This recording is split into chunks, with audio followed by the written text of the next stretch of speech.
Hey there, Drawyah here, and welcome back to Microsoft Flight Simulator, and welcome finally to the PMDG 737-600. Yes, it's finally here, an aircraft that I have been on in real life. I flew it only once between Lyon and Djerba Zarsis, flying with Tunisair, and so that's what we're doing today. So, Lyon to Djerba Zarsis, flying the 737-600, recently released from PMDG, came out on Friday evening. Yes, and of course we did the all-new voice ATIS for IVAO, so the Turkish event, and today, of course, finally taking a spin in the brand new aircraft. Flight time's about 2 hours and 20 minutes, so be sure to enjoy the full length of that. Otherwise, yeah, really excited for this one. I mean, when I flew in real life, it's kind of adorable how tiny it is. Same engines as the 737, 7, 8 and 900, so of course the CFM56Bs, same output, same power. This thing is a pocket rocket. It takes off, it climbs, goes up into the sky. So very happy to finally get my hands on this one. Takeoff's slightly different. So in reality, I flew Tango Sierra India Oscar Kilo, as opposed to India Oscar Quebec. When this aircraft actually no longer flies with the company. Kilo, the aircraft I flew in real life, actually an aircraft that was constructed and first flew 2 weeks before I was born. So this was first flew on April 23rd, 1999. I was born on May 9th, 1999. And then the aircraft actually then delivered to Tunisair on May the 18th, 1999. So the aircraft first flew 2 weeks before I was born, then delivered to the airline 2 weeks after I was born. So, okay, Quebec, I actually don't know this should check out later on when we were in flight, but the aircraft in real life was kind of the aircraft as close to when I was born as I could probably find with anything in real life, unless I find something from May 1999. So, very excited for this one. Finally got hands on PMDG 7376, and going to take it on flight today from here in Lyon to Djerba. Jump in the cockpit, set the aircraft up, and prepare ourselves for our departure today. We are not doing live time, of course, because we're recreating flight in real life. Of course, first flight, you do it in daytime. Otherwise, the main difference is we're starting to see cold and dark today. The real life flights actually flew in from Djerba in the morning, and therefore we'll be doing a turnaround. So we'll do a cold and dark setup, go through everything one by one, and set everything up today. So, batteries and external emergency lights armed. IRS switches to nav. Ground power is enabled. Set back to auto for sake of getting air conditioning in the back of the aeroplane. Going to activate the window heat, the probe heat, we need to on later. And that is the overhead panel, pretty much all done with at this point in time. Going to head over to the flight management computer, which on occasion acts as the ground handler. Head over to ground services and set up what we require. So, fuel on board today, that's going to be in pounds. Okay, we'll just convert numbers. Thank you there to Jackson for the $5. Thank you very much. You're born 6th of May 1999. How's I have since seen it? Ah, interesting. Okay, so you're three days older than me. 3 days. Very good, very good. How you doing, dude? I'm trying to chat. And yes, happy Sunday to you. Of course, the England Lionesses finally won the Euros. It's been a very good day today so far. Right, so fuel requirement today is 7958 kilos, which converted to pounds is 17544. So 17545 for the fueling. Thank you very much there to Willie for the £1. Thank you very much. Love you streams. Can you do more flights from PS4? No. So Microsoft Flight Simulator unfortunately is not available on PS4. Being a Microsoft product, it's available on Microsoft Windows and Microsoft Xbox. So unfortunately at this time, it's unlikely we'll ever see a version of Microsoft Flight Sim on PS4. Sorry about that. Very bit of bad news. Thank you very much, dude. You're a superstar. Right, passenger count today, so we're going to carry 97 people on board the flight today. Passenger will be boarding from the jet bridge, so we'll start boarding plane with that. We'll get packets to do the same. So menu, start flight. Flying from Lyon to Djerba. Tunisair 589, 39,000 cruise. Hour 58 on the clock, we'll run that to 2 hours exactly. Departure in approximately 20 minutes. 736 with 97 passengers on board. Aircraft has no Wi-Fi or entertainment. Tunisair did not use boarding music, but we have got a safety briefing we can use. Yes, we do get snack service. Yes, we do get meal service to Tunisair. We've got spaghetti bolognese on board. Customs cards are required. I remember filling one out, and flight numbers will continue anywhere else. While we're at cruise, I'll show you some videos and photos of the real-life Tunisair flights, which eventually will come to the vlog on the vlogging channel. That'll come up in the next couple of weeks. Right, fuel, no baggage, sorry. Baggage requirements. We are going to need, down.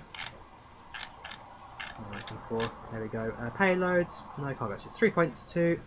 Therefore require 1.6 front and back in kilos. Convert that to pounds. 1,600. So 3527.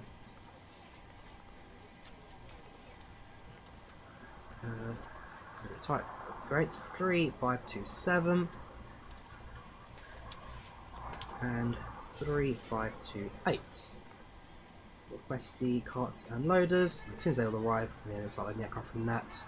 Right, menu FMC. We'll start programming our flight plan. We'll leave the ground services on the co-pilot side. Whoops, return back, sorry, ground services. That's all active, that's all active. Because I agree what extra fuel on board, because I think that started correctly, didn't I? Okay, hang on, so what was the number I needed? Ground service fuel. 17545. Just looking at the fuel page. 17545. Full return, back to ground services. Release the fuel truck and grab the passengers, that's fine. And then wait till those all arrive. Cool, so see what's now come on since the aircraft has been fueled up.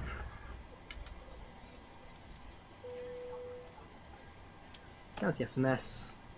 Position visualization, currency at Lima, Foxtrots, Lima, Lima. Our gate, we are right now at gate. That's from the charts. Taxi, airports, in that. Parking stands, Delta 63. Last time we used the flight in real life.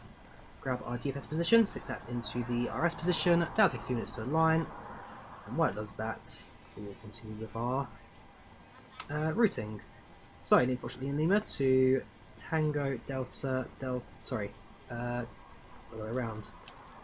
Delta Tango Tango Juliet. Call sign today is Tunisair 589, so it's Tango Alpha Romeo 589. Departure runway right now is 35 left. The flight plan, we'll listen to the ATIS later on and get our information for that. Flight plan, starting off with Roman. For Roman, we fly the Uniform Tango 43 to Beppa.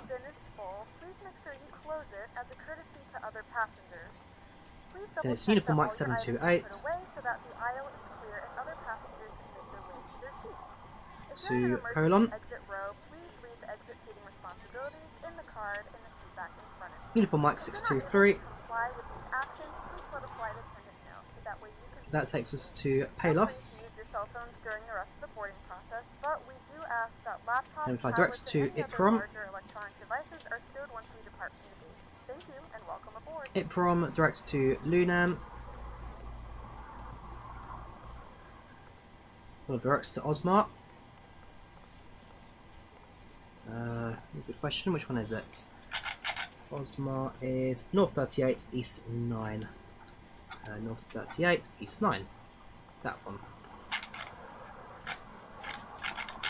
After Osmar, we then fly Uniform Alpha 725, correction.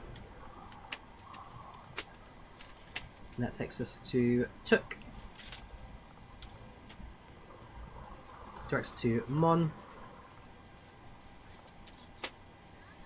35 is going to be that one. Let me just double check actually. Is that Monaster? Yeah, Monaster's fine. Just delete that one again, so it's fine. So from Monaster, we then fly to SFAX, Sierra Foxtrot X-Ray, and SFAX to Bisco, which forms our approach. Perfect, execute that. We are golden. We are going to make use of the all-new IVAO Voitatus, of course. So, look at the AT right now. Actually, I genuinely did not plan this. It's busy. Very, very busy at Lyon today. Got filet to see everything from delivery right all the way to approach control. So yeah, filet to see on the way out today. There's an event on France Online Day. It's just pure coincidence we end up flying with that. So delivery due to ATIS 126.18 and listen to the weather information today. 126.18.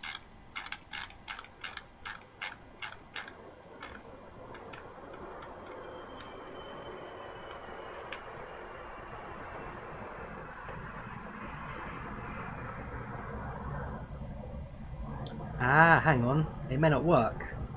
The reason it may not work is because this airport doesn't expect me to fly in today with the actual voice ATIS.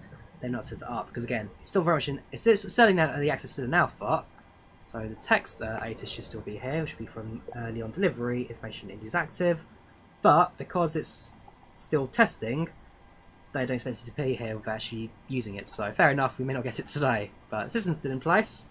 We do, however, get an opportunity to enjoy the model matching the metal. Before I forget, ground cruise please, start loading, get the unloading. Right, let's have a look around. So this is Lyon, lovely, lovely airport. I actually really like this one. A little bit of complicated layouts, but eventually you get your way around. And Air France A320 gate at the moment, looking pretty good. It should actually be an aircraft immediately to my right hand side, unless it's just disconnected. Confirm that now. It's us. No, so there should be a Saudi Airlines car. Okay, Saudi Airlines have a little bit of a downgrade. Are you telling me that's the Saudi Air right there? That's how they've connected. Okay, well, that's the Saudi Air apparently. There's also meant to be a military jet somewhere over in the background. The answer is yep. Just there, we have ourselves a. What type is that? FOUG. I don't know the type. I don't really recognise it. We have sort of military aircraft sitting in the stand as well. As I say, been to this airport, lovely little airport. Nice setup. So information India is currently active, grab the information for that. Departure runway is 35 left, which will likely then mean our planned departure. 35 left on the Rome man to November departure will be correct. Winds 10 at 6 knots, clouds visibility okay, 20 2.12, KH 1017. So now tune to delivery frequency, which is going to be 121655.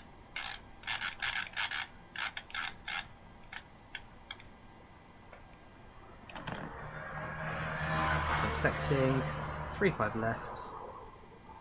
That's the where are you? Roma to November was it? Yes. So we are type 736, stand Delta 63, and just confirm that Tunisair call sign is Tunisair, is it? Yes, no, Tunair we are. So we are Tunair 589. AFR 387, bonjour, and we got beaten. demande les paramètres pour le départ. We're still on and on.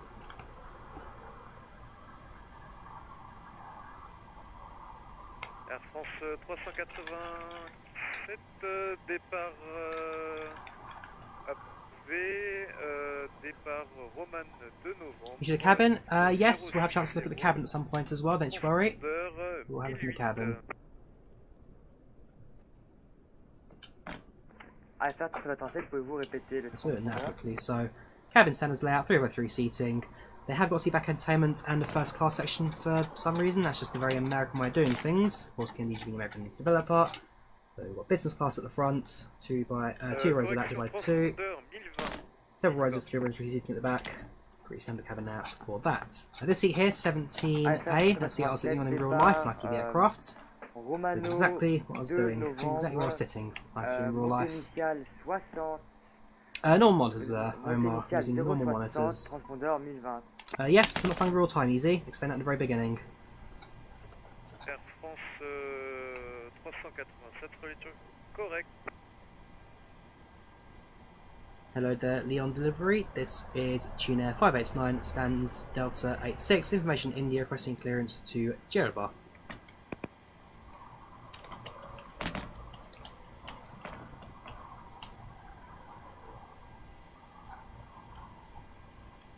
to get back to us.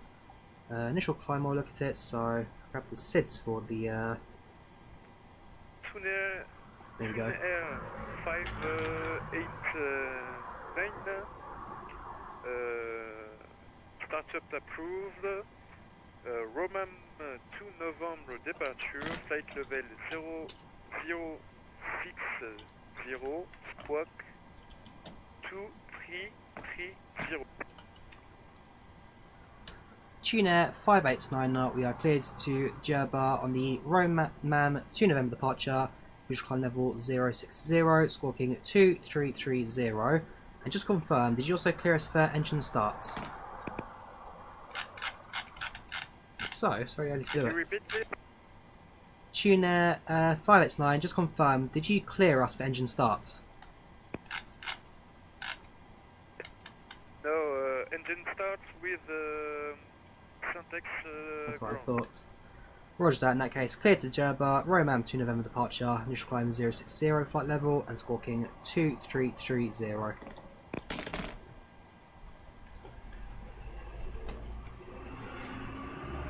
There 589. Cool. Cool, so aircraft's now loaded, thank you very much. We'll go back to you. Execute the departure. Should be no continuity since Roman links straight onto the flight plan. Yeah, that looks good to me. Right, performance. Our 0 fuel rate today is going to be 50.4, 50.49, so 50.5.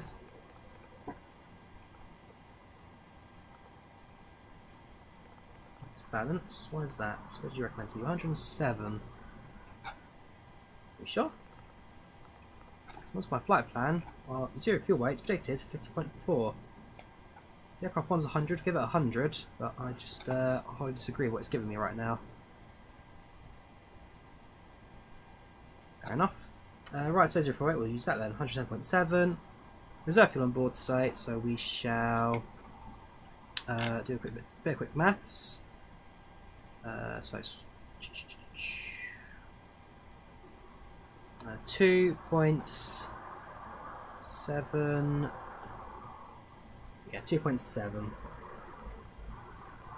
Cost index, we can use 12 today.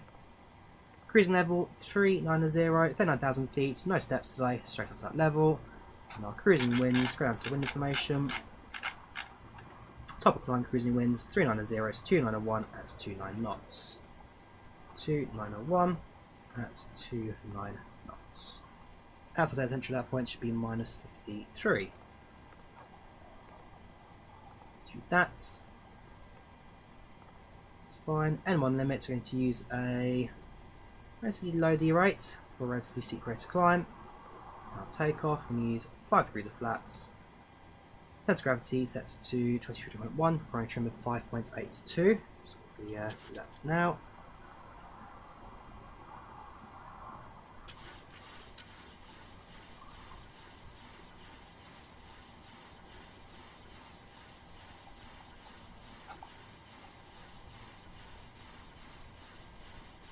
There we go. And our takeoff speeds V1 123, rotates 124, and V2 130. 130 being the magic number. We'll stick onto the ice back indicator. So, relatively low speed for rotate. Again, it's a tiny little aeroplane with very, very overpowered engines for its size. Yes, you're on pounds to kilos, which to be fair, shouldn't have much of an effect on it, but we've done the convergence for everything, so it won't cause any problems for us. Do you wait for packs and fuel just instantly? I wait for packs and fuel, ZX, so the actual in-sim stuff, that's now all complete. I'm telling the APU in a second. In fact, PackX is finished as well. We're in pre-flight now. We've all finished boarding, so we are ready to get going.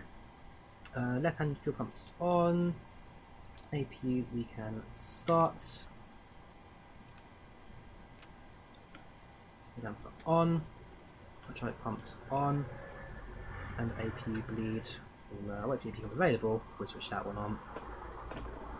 So the altitude to 39,000 feet, we shall cruise the altitude. And then landing altitude 50 feet for our arrival at Djerba today. We are done with the FMS now, everything's been input, altitudes and speeds being calculated for us. We're going to put the LMV now on the ground if we really wanted to. Okay, both lights active. Flight directors are on. Not the yellow indicator. Need those. I'm going to be looking for from LA to Prague. Very nice, Nikes. Do enjoy it. Good luck to you. Welcome, Ori. How you doing? Welcome to the channel. Welcome to the chat. How you doing today, dude?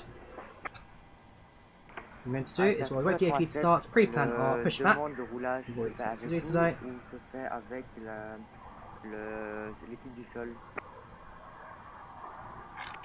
Yeah, the water. So right hand side. Contacter Syntex Sol 121 décimal 830. That confirmed. And as soon as ready to go, then we'll switch over to that. Check lighting, leg lights not required, strokes at bottom, message no, wing lights available, wing lights no, that's fine. APU is available, APU generator set, APU bleed on, ground power off, and ground power units disconnect. We can also get rid of the jet bridge now since we finished the aircraft boarding. Good morning, ladies and gentlemen.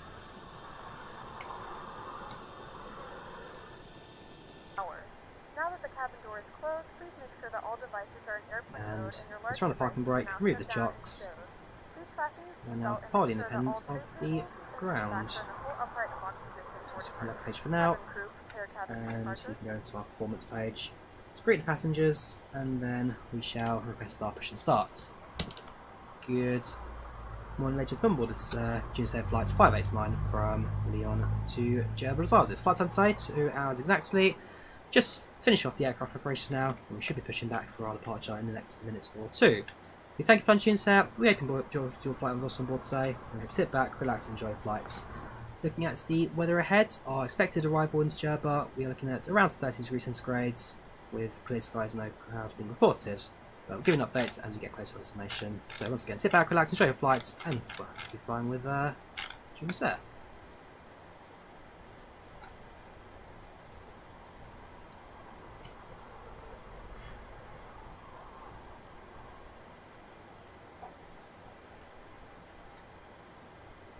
Right, so that goes to the passengers.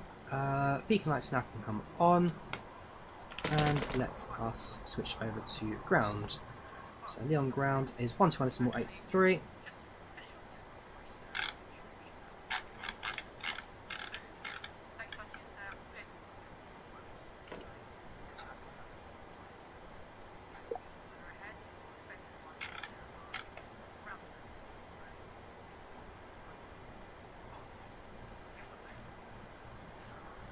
Ground sound service gone a bit AWOL.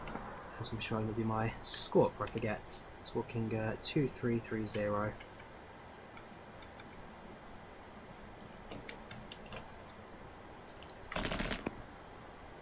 Demande 1017.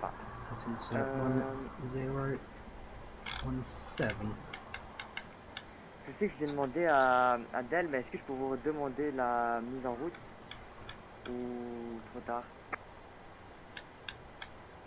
Air France 387, la mise en route, si vous voulez je vous la redonne. Mise en route sur Romam 2 November via 35 gauche, transpondeur 20 40 et montée initiale 070.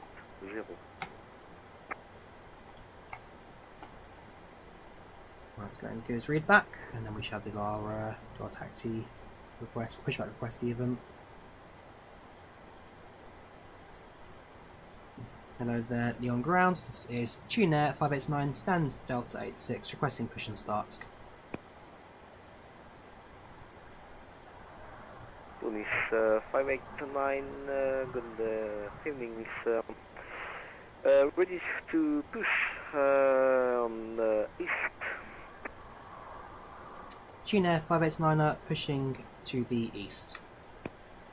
Right, let's do it, shall we? So we're going to request the ground tug. Air France 387. The packs now, so we can start the engines up properly. Air France 387, oui. And Départ, that is transpondeur, fine. Rest of it's going to come on. I montée think we're using initiale sensor tank. 60, Chance it is départ yes. Not much fuel on there, but we're 35 using sensor gauche, fuel, so both via these come online. Romam 2 November. Let's do this, shall we? France 387. Yes, I'm excited for the 40th anniversary update Cyclops. I'm very excited for it. Should mean to get some really good airplanes on the sim now. Et Just t'as pound that later on. c'est exact.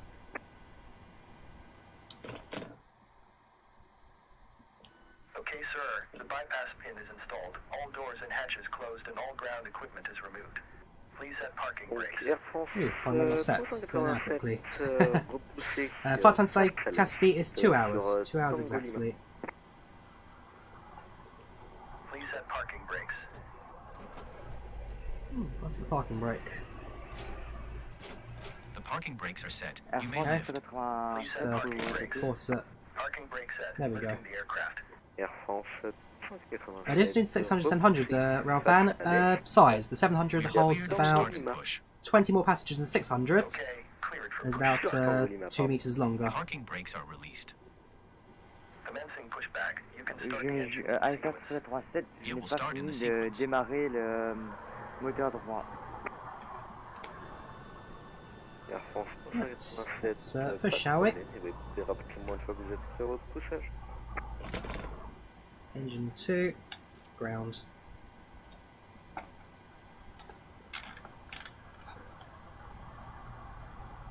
No Cyclops. Gentlemen, please Yeah, good night, dude. exit the screen. Yes, Caspi, of course I have the 700s. It's the thing I've been flying this in the most. Engine 2, fuel flow starts. Oh, I forgot this sound clip.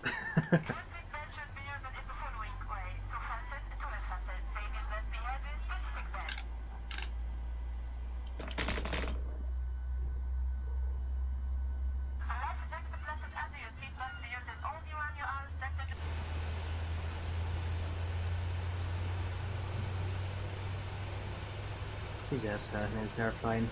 Thanks, Sierra. India, Oscar, Quebec.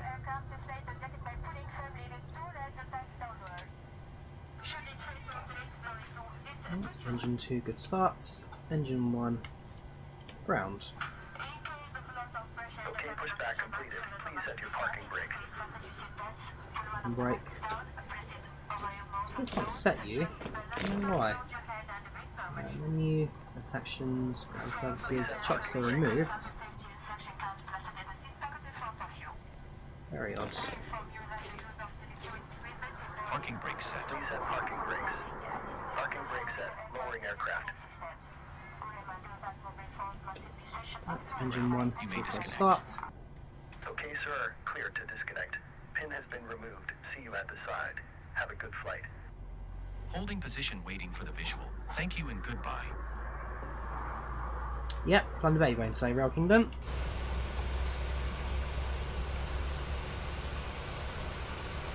And it really is a tiny, tiny little aeroplane. And so when I first spotted it in real life, I just looked at it and was like, I just thought, wow, this thing is minute. I've been on the 77 800, I've been on the 77 700s. I've not done the 900 yet, I should have, but I downgraded the airplane from the 928s when I flew from Heathrow to Amsterdam. When I bought the 600, I just took one look at it and thought, wow, this thing is tiny. Right, both engines are good, so we now switch over to generators. Engines continuous. Pack set to auto, same for the isolation valve. Window heats can also come online.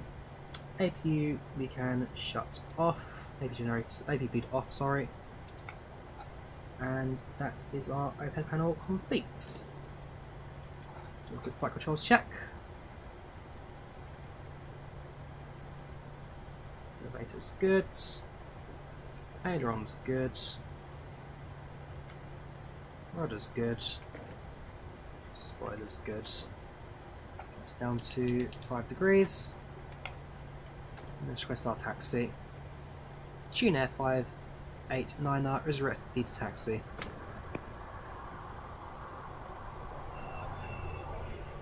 Tunisair 589 taxi, holding point Alpha 9 of 35 left via Tango Juliet and Tango. Taxi to holding points Alpha 9 from runway 35 left using taxiways Tango Juliet and Tango for Tunisair 589. Right, so got a taxi Correct. clearance. Ground shots, nice and simple today. taxi now Tango Juliet onto Tango for Alpha 9er. We've got our clearance, we can now turn on our taxi lights. Parking brakes already released. Jet takeoff brakes set. And we'll set the throttle to taxi speed. What we're going to do beforehand is max throttle and idle again. So when the throttle goes to max, and this now is for a takeoff config warning. If there's no warning, it means you are fully configured for takeoff. In Airbus, you get little buttons to press to do your takeoff config check. On the Boeing, you literally just stick your engine to full power for about half a second and listen out for a warning, which in this occasion there was none. Welcome, Tika from Lyon, how are you doing? Welcome channel, welcome to the chat. Sadness there, dude. Keep it alright.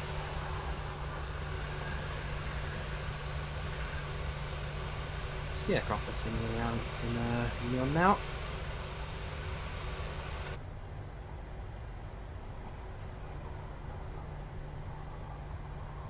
Just confirm that's the. Got fuel in low already. And that only comes online if we have. Well, if the fuel's running out of the tank. The answer is yes, actually. I'm running out of fuel in the centre tank already. What I'm going to do is I'm actually going to turn off the centre fuel tanks. We'll turn them on again once they're airborne. My guess is because the centre tank is, for the most part, empty. It's just kind of the basics to get our engine started there. Not particularly just so. On this occasion, the engine's actually fully spot to 100. You flip the throttle up while the engine's still spooling, and then you reach it straight away. So throttles never actually hit only about 50% on their actual output, because they're still spooling up. You set the throttle to 100 to take off, go around position to listen for the takeoff config warning, but the engine's still spooling. They never actually hit that high straight away. Where's that? That to our left is a Russia Airlines 320 Russia.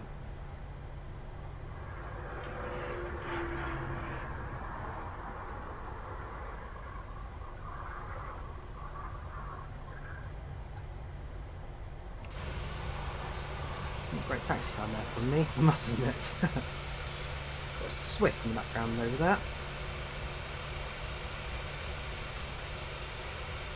Swiss A220 gate.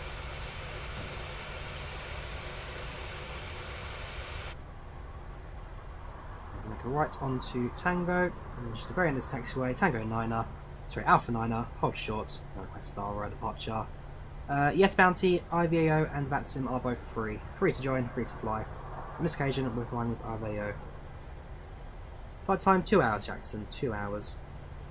Traffic on both sides, get the parts in place.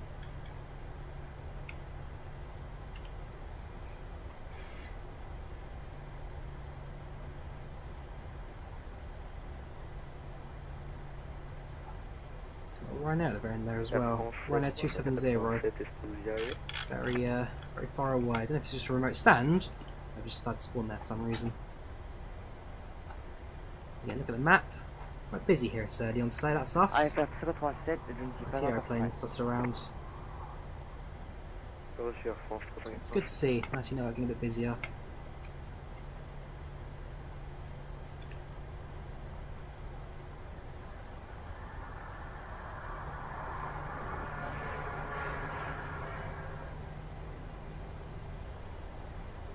AFF 387, je suis maintenant prêt au départ.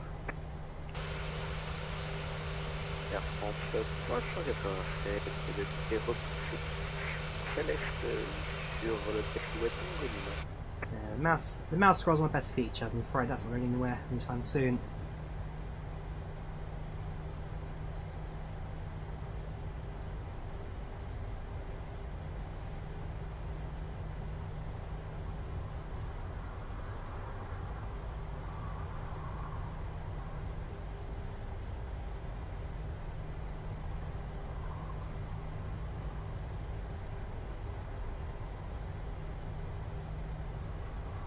Right. Try back the engines.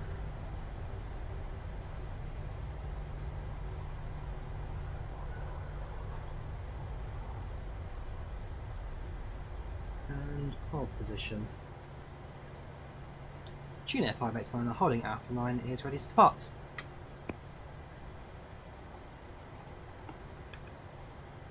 Tunisair 589, contact tower on 120.450. Bye bye and good flight. Contact tower on 120.450 for Tunisair 589. Thank you very much, take care, and have a good evening. Bye bye. Good evening, bye bye. Tune to tower. I'm also going to set up the departure frequency as well, so 125430. As soon as we depart, we can then switch straight over to frequency as well. So 125430. Yeah, that's fine. Cool. Hello there, Lyon Tower. This is Tunisair 589, holding Alpha 9, runway 35 left, ready to depart. Tunisair 589, okay, to take off runway 35 left, wind 350 degrees, 6 knots. Clear for takeoff, runway 35 left, Tunisair 589. Thank you very much. Cabin crew, seats for departure please. Seats for departure. Alright, let's do this, shall we?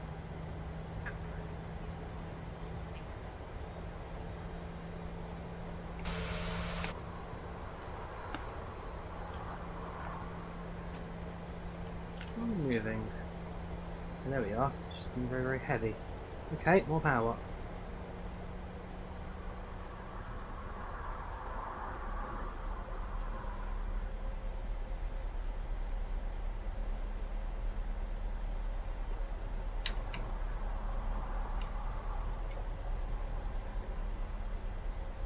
There we go. Just have the air in a bit of a push there.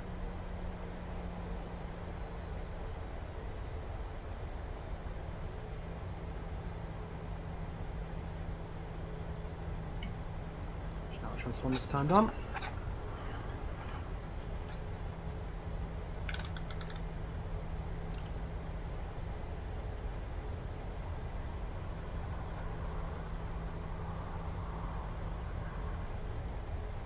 Start the chrono. Throttle's 40. Engines 1-2 stable. All is good. And 1 sets.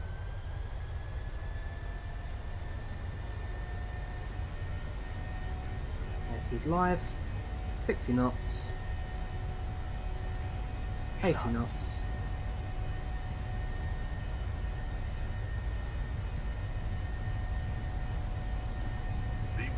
V1 rotates.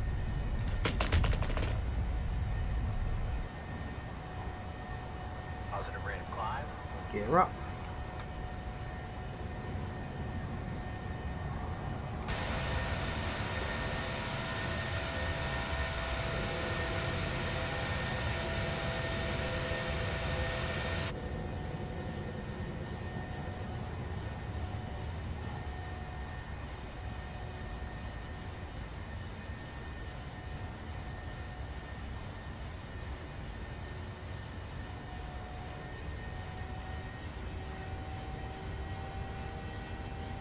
Tunisair 589, contact Lyon approach on 136.075. I can see.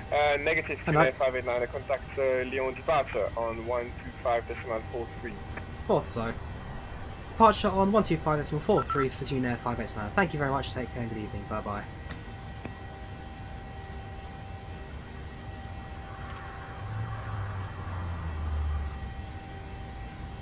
Good evening, Lyon departure. This is Tunisair 589, departing to runway 35 left, climbing through 4,500 for level 060. Tunisair 589, Lyon departure, good evening. Climb flight level, identify, climb flight level 140, direct Roman. Flight level 140, direct to Roman for Tunisair 589, thank you very much. Right, flips to 1. Set altitude to 14,000, now climb through 6. And directs to Roman.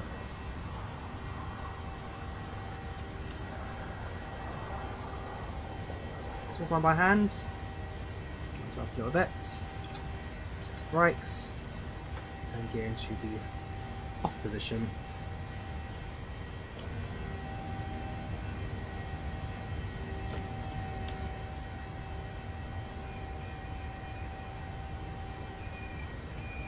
lights up.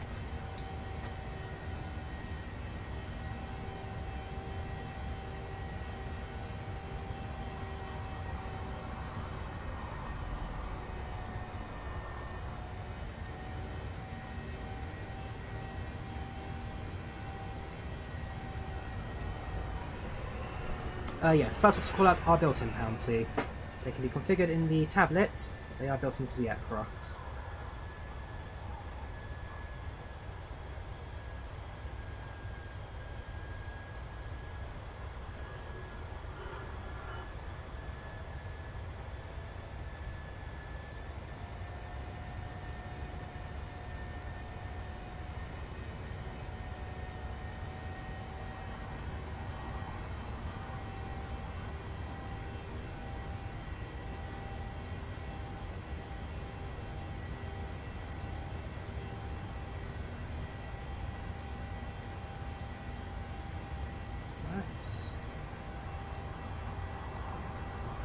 That's 1,000. Then lights come off.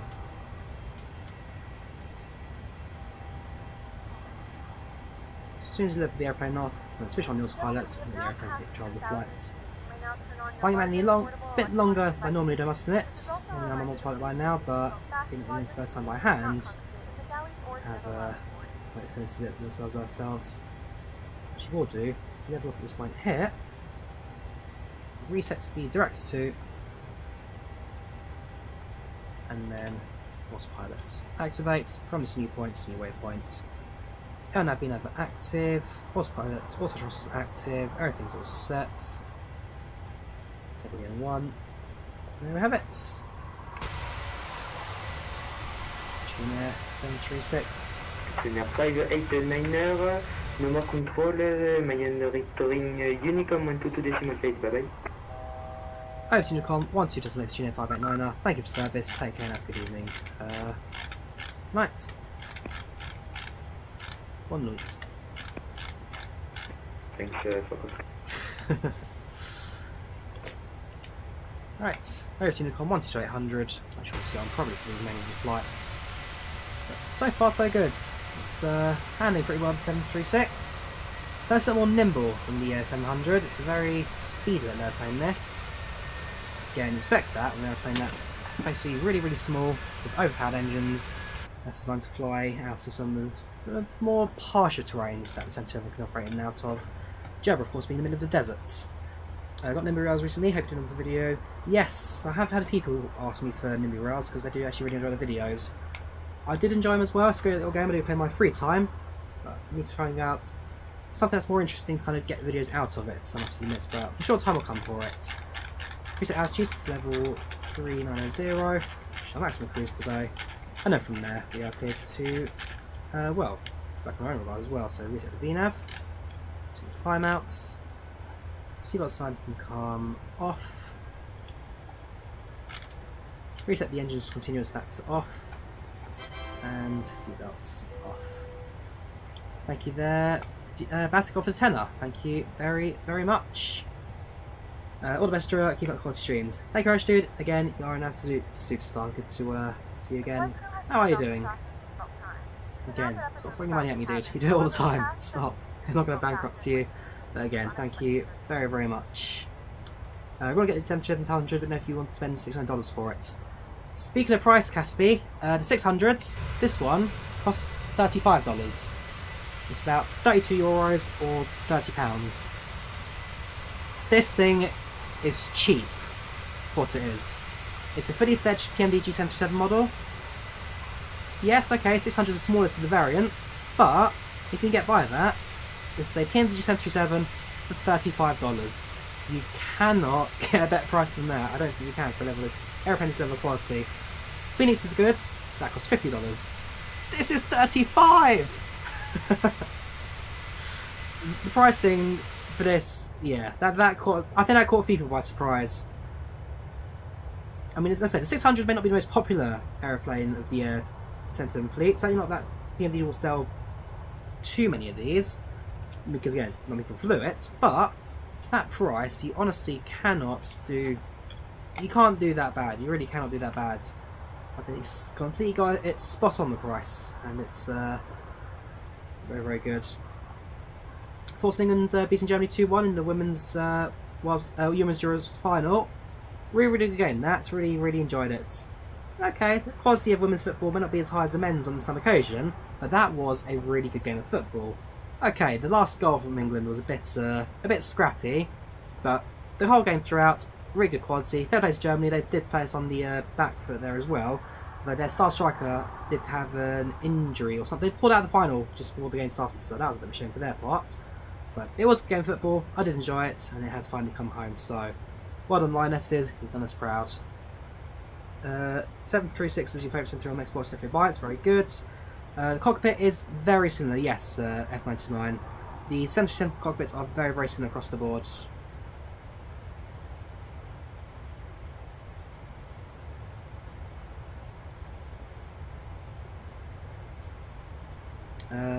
Yes, cockpits are very similar across the board. If you knew the 600, then you'd know the other ones as well, yes. I mean, it's almost a 1-to-1 scale for the aeroplanes. The only difference between 600 to the other aircraft is that the 600 never had winglets. This thing had just the original flat wingtips, and there are a few smaller gauges as well that don't quite get. But again, for the most part, it's all pretty much the same. Don't so much the differences. Yes, Pop got hurt during the warm-up and therefore had to pull out just 2 hours for the final. That did hurt Germany. They had to change the game plan quite a bit for it. But again, they adapted pretty well and gave us a really good game of football. Go ahead and do well. Yeah, I mean, I'm not so keen on Qatar itself hosting the Euros, but sorry, the World Cup. But it is what we ended up with. So time will tell. That we'll see. Time will tell. Passing flight level 240, 24,000 feet. Almost a cruising level. A bit more time to go. So, as for our flight plan today, we'll look at Volanta. That's interesting. So passing out of Lyon, now heading en route, going to fly just to the north of Marseille, leave France via Cannes and Monaco, fly alongside these two islands, going to name of Corsica and Sardinia, cross the Tyrrhenian Sea into Tunisia, fly overhead Tunis, fly over Sousse, fly over Sfax, and then into Djerba Island, then have Djerba Zarsis, the airport serving Kumatsuk, a tourist village, a tourist city on the island.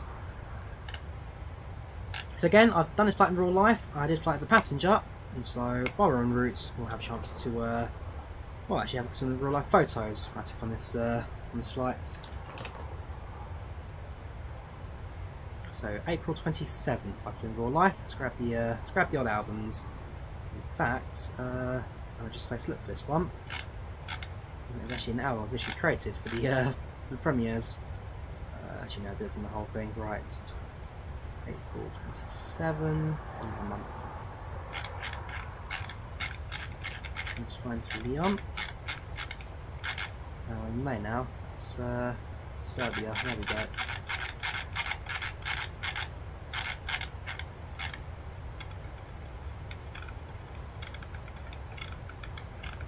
So, here we go. This right here is a real life 777-600. That's when I flew to Tunis and to Djerba from in real life. Slightly different tail code, but for the most part, same livery, same design. Tiny little aeroplane. I was towards the back of it, row 27. Few screens on the front there, apart from that, it's pretty standard cabin layout. 3x3 seating throughout. 22 rows. I did sell this on board, a 3D puzzle Tunisair aeroplane. I didn't purchase it because it looks ridiculous, but that's the only model they had on board. Which, you know, kind of nothing like these. A lot of European carriers now sell on board actual model aeroplanes, which would be quite nice.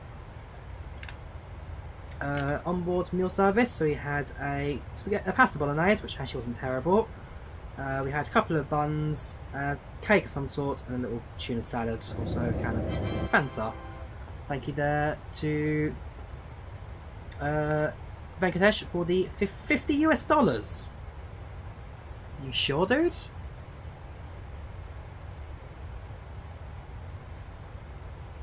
Well, thank you very much. Thank you very, very much. You are... I mean, what you've just done there is you've just bought me the 737-600s. Are you sure, dude? Wow. Wow, thank you, dude. I don't know what to say.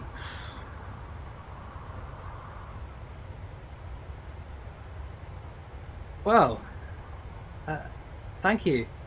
So I don't know what else I can say. That's amazing. If you want me to do anything, just give me a shout. I'll do it for you.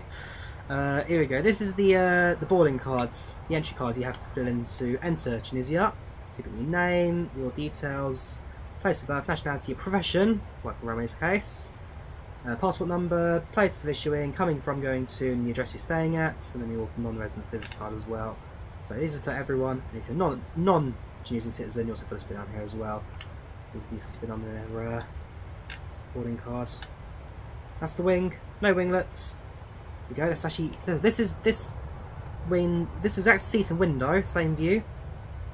This position. I've not tried the chipmunk yet, James, but I have heard good things about it. It's one for me to consider. This is the cabin interior. Pretty standard seating. Actually, they are quite comfy for the 2 hour duration. And port in the seats. What else have we got? That's just part of the vlog from the our trip video. That'll come out soon. That's the 736 company taxiing to the gates. India Oscar Kilo, the aeroplane. This first flew 2 weeks before I was born, and it was delivered to Tunisair 2 weeks after I was born. In testing, when I was born.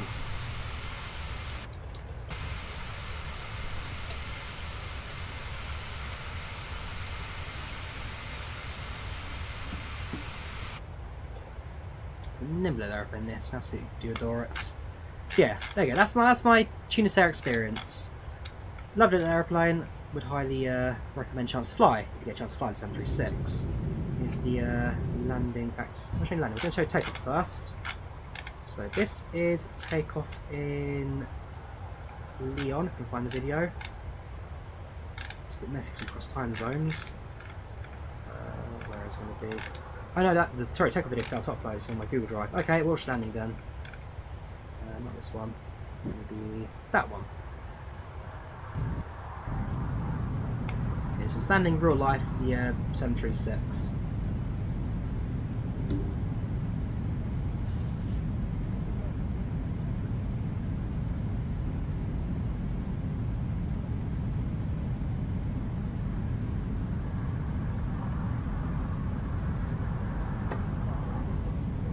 A bit windy, a little bit gusty, but overall nice and smooth. Touchdown.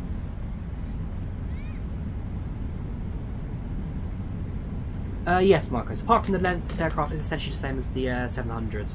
600, slightly smaller, and no winglets. That's kind of the only difference.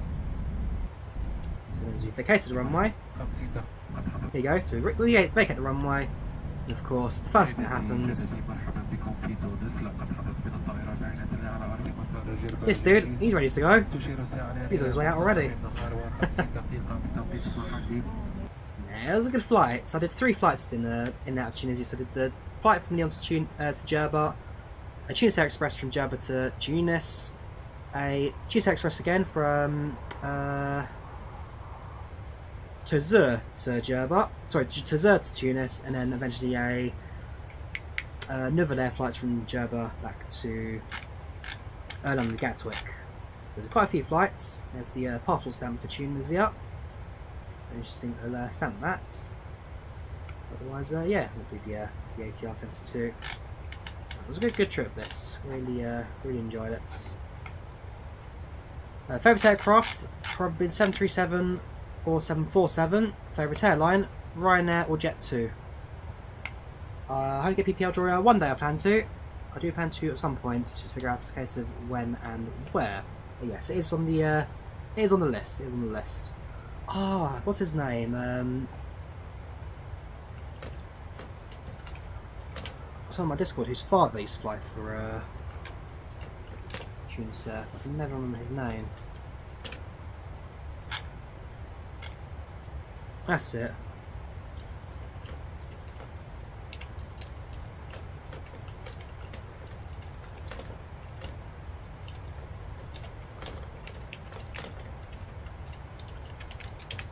And he's actually pretty good to talk to. I met him on the Discord. His father used to fly the 77s for Tunisair a couple of years ago. He has some old photos of himself in the cockpit. Not too bad, Elliot. Not too bad myself. How are you doing? Welcome to the channel. Welcome to the chat. If you're keeping alright. Games pricey. Use Xbox Game Pass from PC MSFS. And you buy the game at discounted price at 787. Yes, so the 787 is Premium Deluxe, and therefore you do need to have the full game purchased for the Premium Deluxe experience to come. Experience the Jet 2 Takeoff from Zarsis today. Got Runway quite literally. I just said it in the Runway, did you, Marco? Very, very good. For those of you who haven't seen it yet, then I do highly recommend it on the vlogging channel. Coming this Friday, I have a flight with Jets 2 being uploaded, and well, it is, yeah, you gotta see it to believe it. But in real life on Friday, well, on Friday I'm publishing a video of my flights to Skiathos. The preview there is just a small part of some of the things I experienced on my Jet 2 flights to Skiathos. That's one of the best flights I've ever taken. Now at level 390, we are at cruising altitude at 9,000 feet. Back our full level off and just shoot across the sky now towards Tunisia. So it's nimble, it's fast, and actually, even at 7 altitude at 9,000, actually have hit 40,000 quite easily because of the outside air pressure. Depends really what you want to fly, Bounty. I mean, 787s included in Premium Deluxe, there's a few other aircraft as well. Premium Deluxe also includes Heathrow and Dubai sceneries as well. So if you don't plan to use the Innie scene, for example, Innie scene Heathrow, payware scenery, just want to use default, and Premium Deluxe also includes a Heathrow scenery. So yeah, ultimately, dude, it comes down to really what you want out of flight sim. So according to, let's actually have a look. So time in sim right now is 9:52 Zulu. Landing expected at 11:29. So hour and a half, hour 29 plus 8 minutes. An hour and 20. An hour and 36. An hour and 36. We're about 10 minutes behind schedule. It's not looking too bad. I just had a haircut, so I'm actually covered in hair everywhere. I need to take a shower at some point. So somewhere midway through cruising, I'm going to go AFK for a bit, have a shower, have just had a haircut. Normally you guys are quite quick with the, oh, Drawyah, fresh trim. But today, nothing.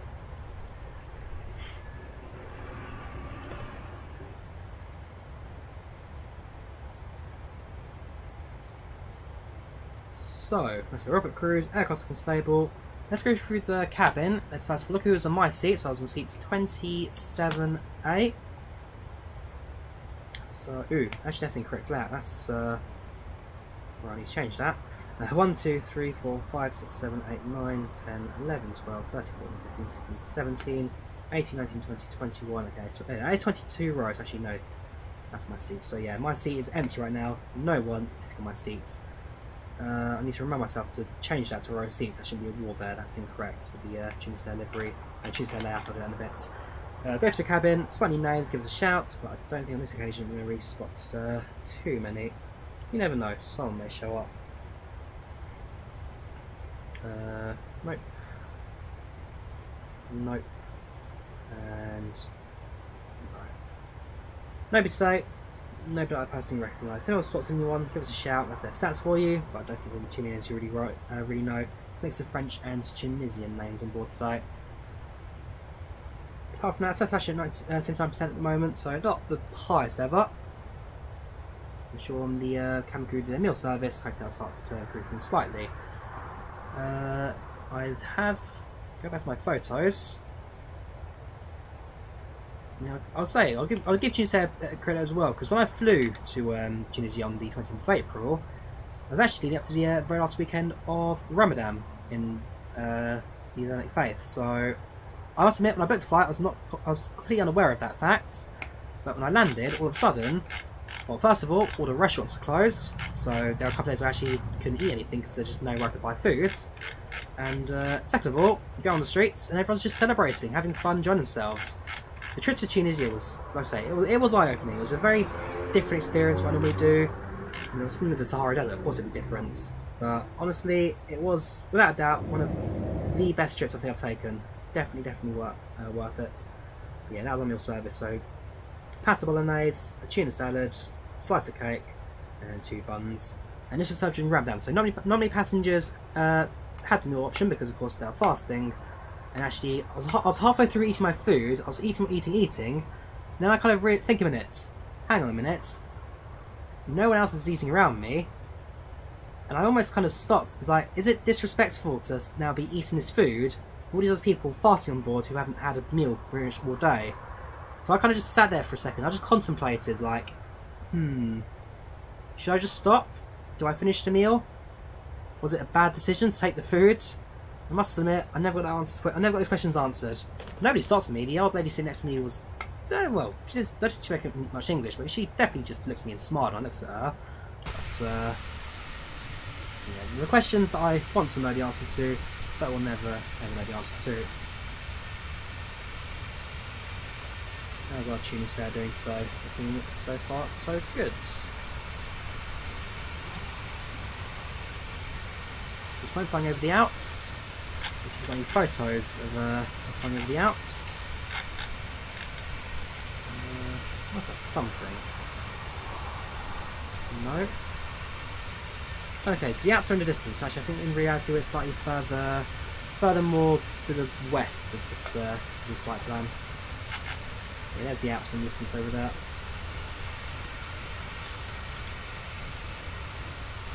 Yeah, so I sat next to an old lady. She was quite nice, I'd say. We just looked at each other and smiled every few minutes. Oh, this is actually getting meal service, isn't it? So you can see. No, it's not meal service. This is the boarding cards. Where is it? That one. I was picking up the disembarkation card. That's it. Customs card. What else is there? Camera. Looking down. Cabin view. That's eating the food. So do stay tuned for the actual vlog when that comes out in a couple of weeks. I'm going to do vlogs for this flight coming soon.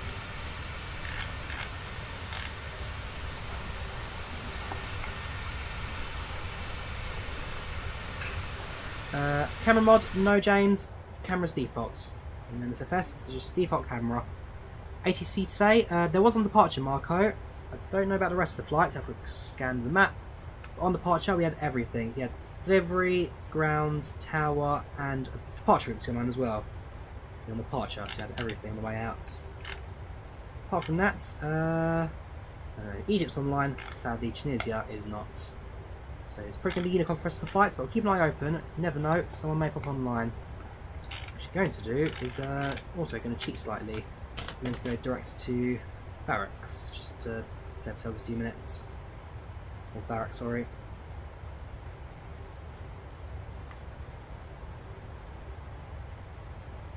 In a few moments, we'll be starting our in-flight service. We will be serving complicated.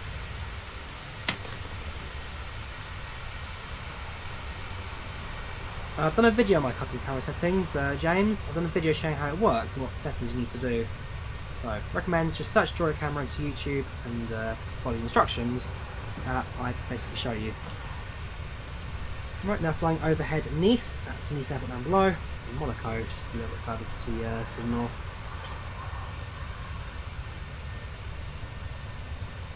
If I remember correctly, the wingspan of the 736 is longer than the length of the entire aeroplane. Very boxy shape this aircraft.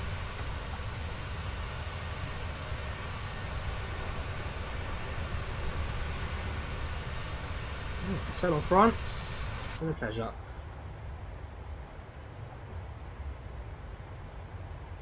So just continue our cruise. At this point, now kind of hit the quiet part of the flight. Not really much for us to talk about, see, or do at this point in time. The aircraft's doing itself, doing everything automatically up in cruise. What I'm going to do now is just quickly edit my screenshots of the Volanta and start uploading these to the network. I also need to change the thumbnail as well. The thumbnails just quickly rush for the stream. I'm sure there'll be so many better photos taken mid-flights, which better represents the 736 and the first flight doing it today.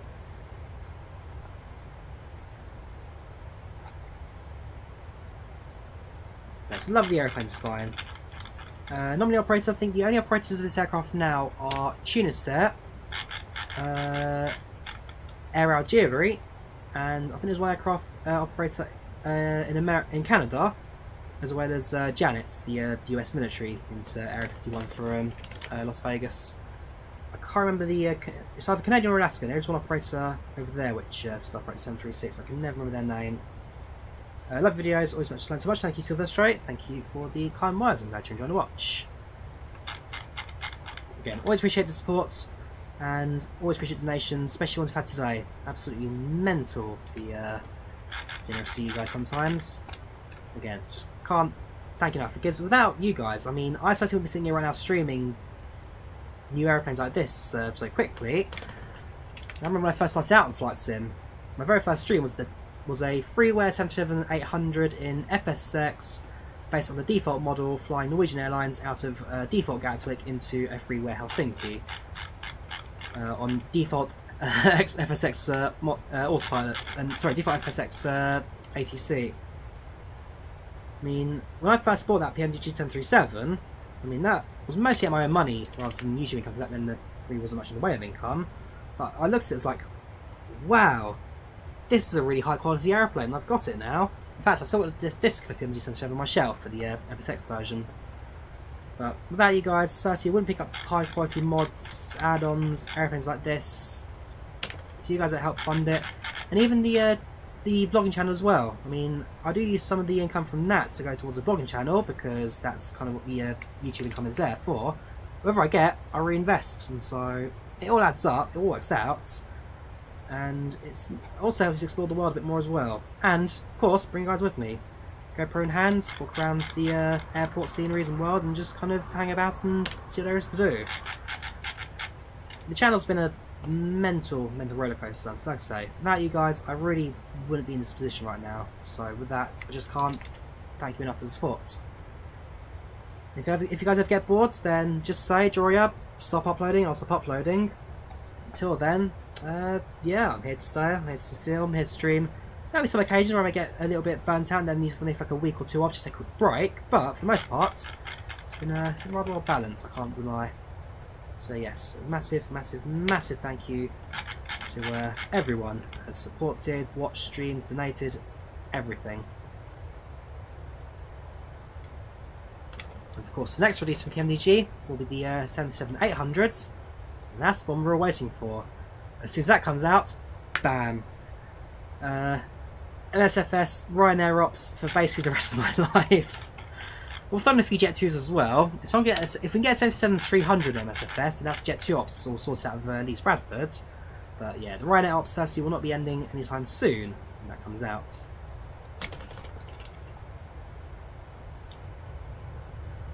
at this point now, flying over the Tahitian Sea. Flying over Sardinia and Corsica in a couple of minutes, probably sort of on the horizon actually. Over the hop, there you go. So that's Corsica. And Sardinia, slightly further on.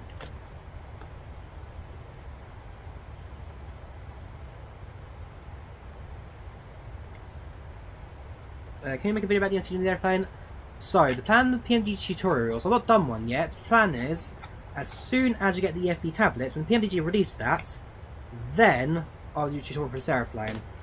I want to wait for the systems to be in place before I make a tutorial that can be referred to kind of just throughout. And so that's the plan with this aircraft. The answer is yes, I will do a PMDG 737 tutorial at some point to take off and landing. I'm just waiting for the EFB tablets to become available. Quick question, can you do wing views on Xbox? Yes, but you have to use default wing views. If you go to camera, go to showcase, and fixed camera. Generally, the last few cameras will be window views. Okay, just, where has it gone? There it goes. You get some interior views as well. So if you go to external cameras on showcase, these will be all fixed window views. Yes, Xbox has it, you just can't do the custom ones like I do, because the custom one requires you to edit a config file, which you can edit on a PC. So not as fluid, but it's not impossible. Mid-August, I believe, the 738's coming out for MSFS. Mid-August is the plan. Of course, the 600 was delayed by a tiny bit because they were redoing the LNAV systems. So it might also slightly delay the 800, but we'll have to wait and see for that. But again, a tiny delay to improve an aeroplane. I don't think anyone's going to particularly fuss about. As long as we get a high quality aeroplane by the very end of it.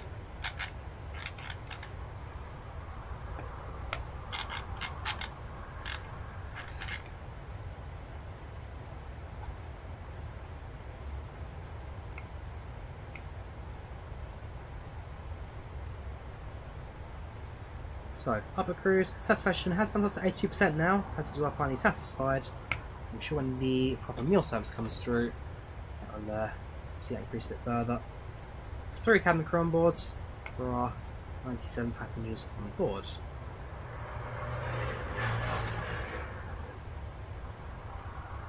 Apart from that, so far so good. Aircraft's falling well. Departure was nice and smooth, nothing for us to worry about. How about you guys? How are you doing in chat today? Thank you all keeping well. One day when you can, you should do flights from hometown in Drawyah, Cape Verde to Lisbon, Portugal. That's not certainly an option. Cape Verde, I'd like to do in real life actually. Yeah, the Gran Canaries, lovely there, those islands.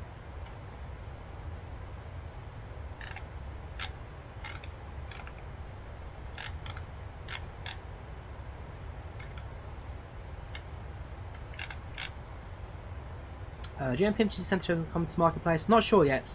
Focus. Could be tomorrow. Could be in 6 months. Could be in 2 years.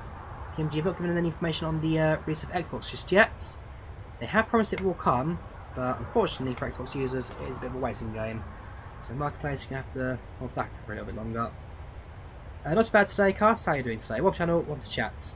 How you have thought doing flights out of Charlotte or Charlotte Douglas International? So yeah, US flights. We plan to do a few more days on the channel in future. They will come, don't you worry. I'm flying to American Real Life in September, so there'll definitely be a few videos on that, so premieres also to go alongside it. So far, looking so good.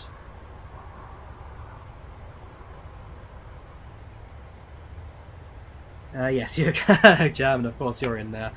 Come to say again. I'll give you a shout when I'm recording the premieres, so the plan is. In fact, let me just tell you my plans for September. September for me is just a crazy, stupid month for flying. So, September 4, I fly from Stansted to London Rzeszów. September 6th, Rzeszów to London Stansted. September 11th, London Gatwick to Paris Orly. September 12th, Paris Charles de Gaulle to London Luton. September 13th, London Heathrow to Frankfurt on Main. September 14th, Frankfurt Amman to New York JFK. September 17th, New York LaGuardia to Boston Logan. September 20, Newark to Washington DC. That's going to be Washington International, Washington Reagan. September 21st, Washington Dulles to Frankfurt Amman, and then September 22nd, Frankfurt Amman to London City airports. So, between September the 11th and September 14th, I'm flying 4 days in a row. And then flying 3 days in a row, September 20th, September 22nd. And that is 1, 2, 3, 4, 5, 6, 7, 8, 9, 10 flights booked in September. And that might not be finished yet. I may end up having at least 2 more by the end of that month. So more time in aeroplanes than actually on the ground. The plan is to go to America, fly to New York, spend a few days in New York, then do a day trip to Boston, back to New York, and then my return flight back to Frankfurt will be via Washington DC with a 24-hour layover. And so I spent a bit of time just outside of Capitol and White House before I'm back to Frankfurt, and then Frankfurt back into London Heathrow. I fly a lot in real life. Have you guessed that? Maybe in Frankfurt, could do some plane spotting. So Frankfurt was a bit tight because originally I was going to do it all in one day. So September 14th I fly London to Frankfurt and then 3 hours fly out to New York. But because Lufthansa cancelled my A340 flights, I had to fly the 747 morning flight instead. So instead of departing at 5 PM, I now depart at 11 AM. So on September 13, I land at Frankfurt at 7:15 local time, 19:15. On September 14th, I depart Frankfurt at 11 AM. So on arrival, I have all evening free to myself. On the next day, September 14th, I need to be at the airport at latest 11, 10, 9, at 8 AM. So, I mean, if you want to hang out, I don't know, September 13th evening, then yeah, give us a shout. How you get deliveries to work in game builds? This one in particular, PMDG Operation Centre. I'll show you the Operation Centre. There's that, there's deliveries. So on this occasion, PMDG provide deliveries for their aeroplanes in their Operation Centre. 737 600 and 777 700. The 600 includes these deliveries by default, so Aeroflyer, Air Algeria, Air China, Air Europa, Air Malta, Austrian Airlines, the Boeing demonstrator delivery, China Southwest, Easter Air, hang on, grab a screenshot of the airplane banking over Sardinia.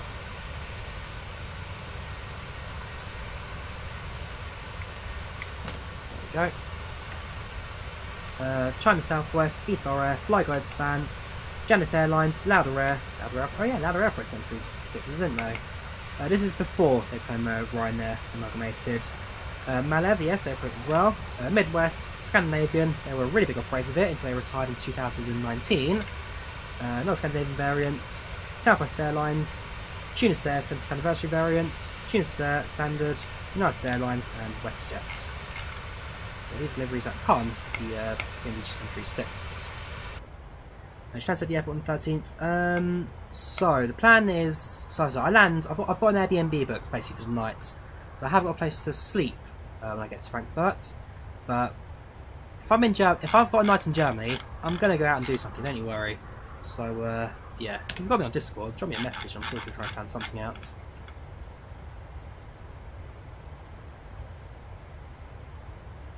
Out to town for a couple of hours and then we're back.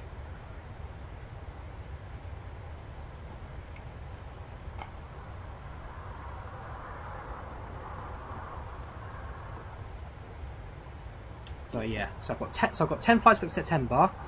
Before that, so on Wednesday I fly to Dublin.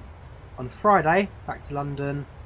I then fly to Edinburgh on the 24th of August.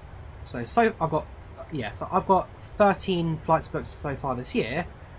I plan to return to Finland in October, so that's going to be another 2 flights. I might even do Rovaniemi in November, December, another 2 flights. Yeah, this year I've spent more time on an aeroplane than I have on the ground. I've probably flown more than some pilots and cabin crew, and that's their job. So, yeah, you could say I do like my travel.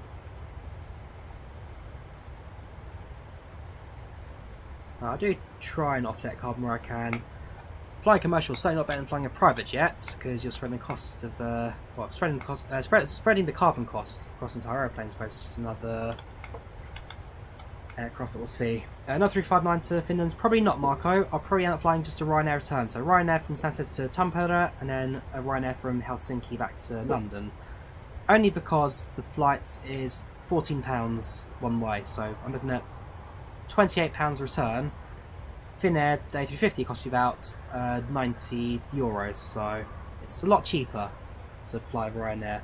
Yes, the airplane's nicer, but can I justify? I mean, the option back then was so the Finnair A350 cost me €76.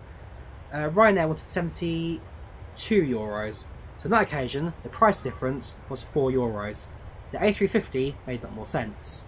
On this occasion, the price difference now is €91, and for £40, so we're saying €18. 18.91. The price difference is a bit bigger, so I don't think I can justify that one, I'm afraid. I love the A350, but don't forget, I am now flying the 747 this year. I'm flying the... Actually, it's 747 now, because again, the A340 got cancelled. What can you say?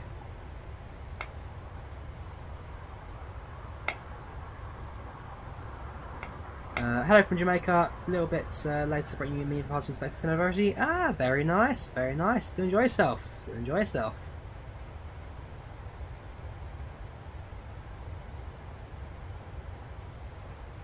Oh yeah, the widebody. No, the widebody was fantastic. I cannot fault Finnair. Their A350 was fantastic. The flight was great.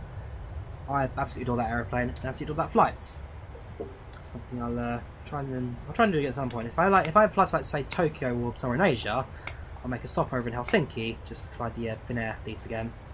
In fact, if you fly to Tokyo with FinAir, you get a certificate because the new routing from the went to Russia, it now takes you over the North Pole. So if I search for FinAir certificate, so you fly FinAir from Helsinki to JFK, because they now avoid Russia and fly over the North Pole.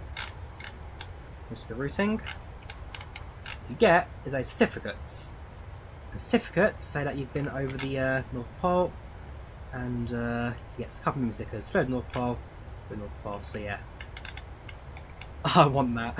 I'm sure if I get the FinAir flights, I'll get it all booked and loaded. The thing with Algeria flight sim, because when I booked the Tunisair flight, when I was booking flights, it was a decision between Algeria and Tunisia. In the end, I went for Tunisia because one, Algeria requires a visa to enter, and the visa costs $90, which is compared to so Tunisia is no visa, enter whenever you want, no questions asked. Algeria, you need a visa, tourist visa, $90. Second reason is I'm a massive Star Wars fan. In Tunisia, they film Star Wars. In Algeria, they did not film Star Wars. So yeah, Tunisia became an easy choice for me. It's like, yep, okay, I have to plan a day trip down to Djerba. Sorry, plan a day trip down to Zur. The trip was really, it was botched. The trip was botched together, but I got myself lucky because I could have flown both ways, but I wanted to take the train in the country. Cross country, it was an 8-hour train journey. The most boring thing I've ever done in my life. Noisy, rattly, bumpy, rough. In fact, again, I've got photos of the train. I'll try and find this. Here we go. So this is the train itself. It's an American imported unit. This is first class. Cost me £28 for an 8-hour train journey.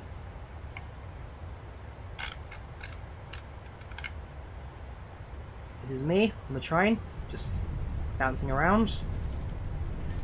And what time was it taken? This was taken at 11:44, so we've been on the train for about 3.5 hours at this point.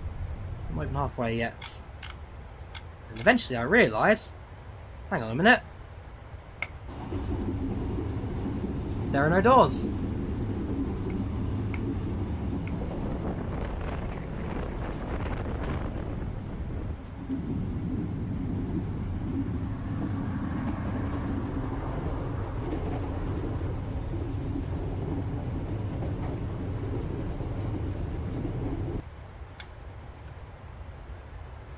Got quite fast as well. This is full speed.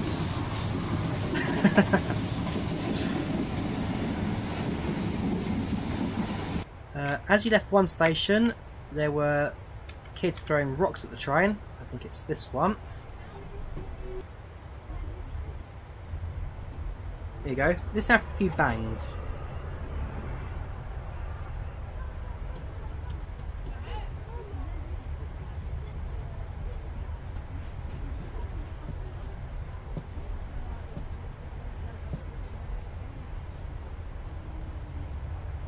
I missed it, hang on. Where is it? It was at this station. There's one station basically, there's these kids and they're just throwing rocks at the windows.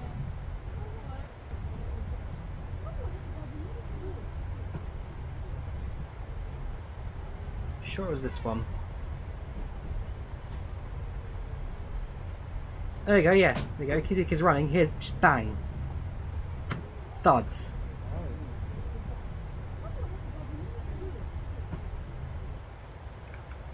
One guy actually had a laptop stolen on the train.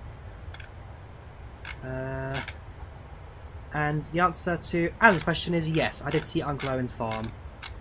I'm just go. So this is if anyone can tell me what set this is from, it's a random castle in the desert. I don't actually know which film this is from.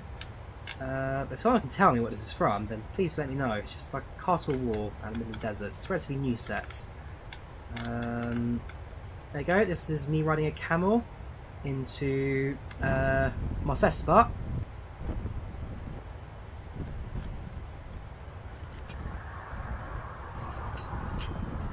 Bit windy, my hair's all over the place. Yeah, running camel to Mosespa. Into Star Wars Village.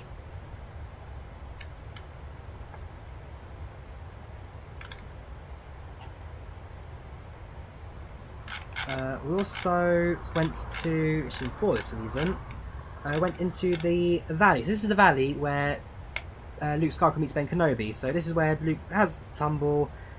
Ben Kenobi sticks his head up, like, hello there, as he dislocates Luke, and also spots R2-D2 in the rocks. So yeah, that's the valley.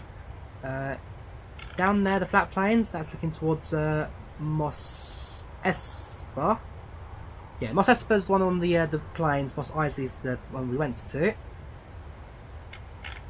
And then, after all of that, where is it? There we go. There it is. The last family homestead.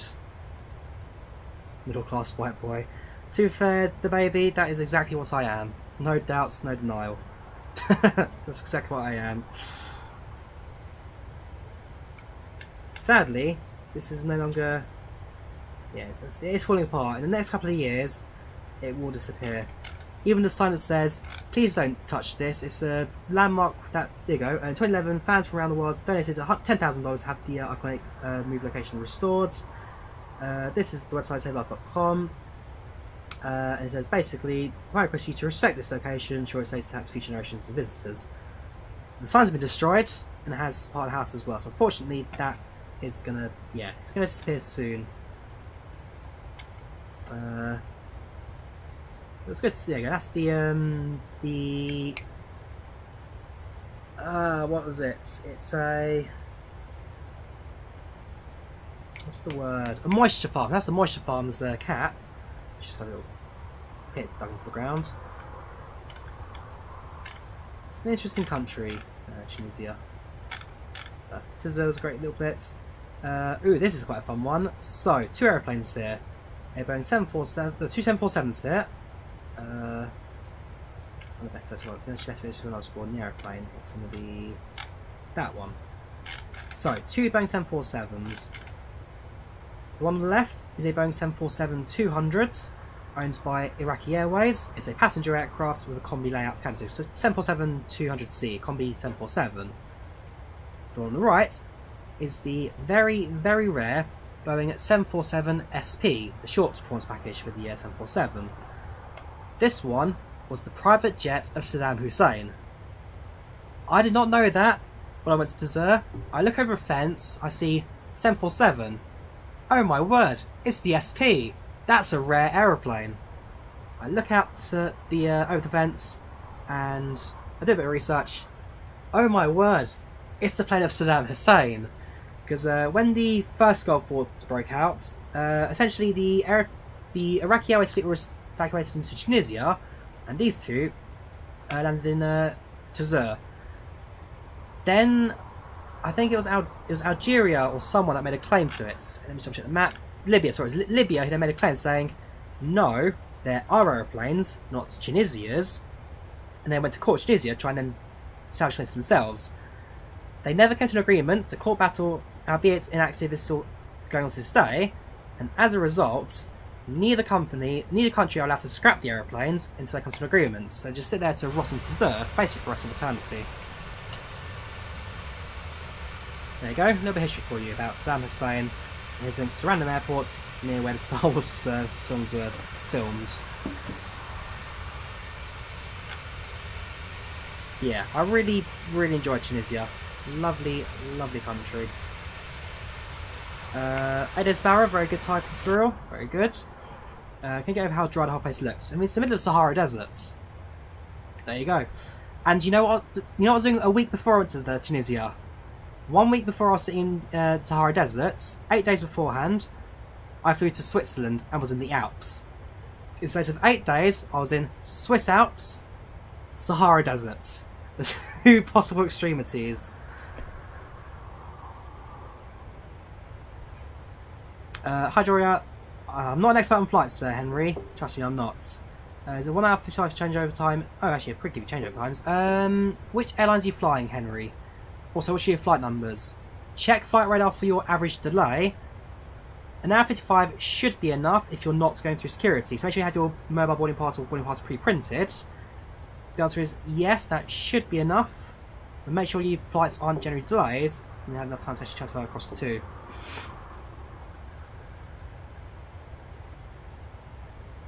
Yes, this is real world weather, Ollie. Real world weather. What's you do? News about sim. Sometimes foreign countries find a reach, you can't understand what they're saying. Ask control to slow down. I mean, I fly an IVAO personally, not that sim. I get sim from here as well. Just ask control to repeat. Don't understand what they can do, really. Sorry, say again. Norwegian Air, is it clear to go waiting transfer? Oh yeah, so most airports have maps, signs and layouts that show you exactly where to go during transfers. I mean, I've personally had a problem transferring flights before. Yeah, so all I can say is an hour 55 should be enough. But just, in fact, what's your flight numbers? What are your tell me the flight numbers and what day you plan to fly. Actually, don't need the date, just need the flight numbers. That's all I need to know. I can check for you under the average delays and problems you may face. What are your flight numbers?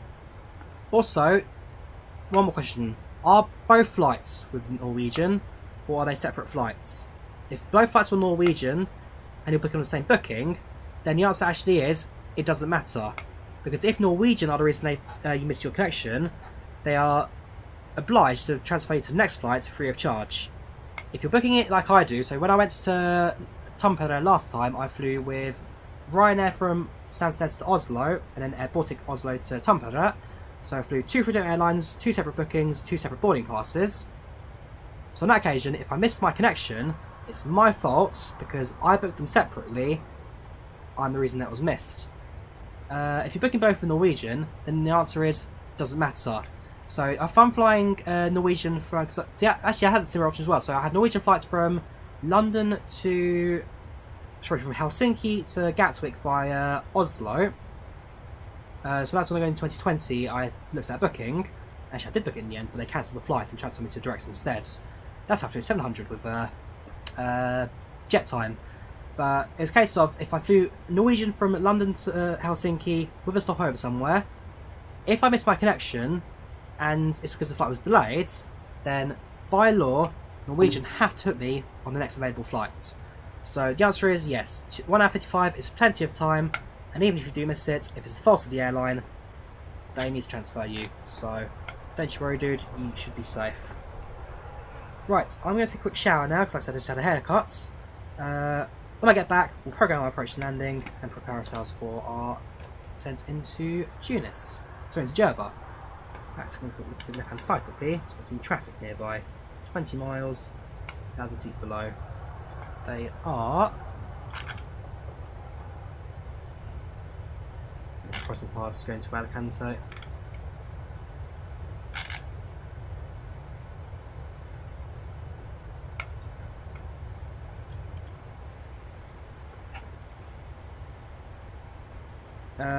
Guessing if you understand how long you're very wrong. There are limitations stands that's down to your airlines and requirements. For example, if it's Schengen, non-Schengen, international, domestic, transatlantic. In the case of New York, JFK, Terminal 7 is just British Airways only, so there are requirements. Right, back in 10 minutes. Back in 10 minutes.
Hello again.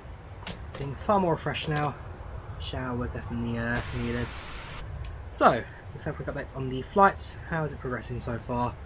So about 15-20 minutes without me. We've left Corsica, now sorry, Sardinia. Tunisia is the next bit now we'll be flying over. Screenshots being liked. All looking good. Yeah, no complaints so far. So yeah, let's carry on. Have you ever watched? I have watched Benidorm. Interesting little show that, but not a. When it comes to depicting British tourists, it's not wrong. Yes, so sorry, person I can't pronounce the name of. Yeah, we are flying Tunisair today to Tunisia. The 777-600 released on Friday from PMDG. Lovely little aeroplane. Really enjoying this one so far.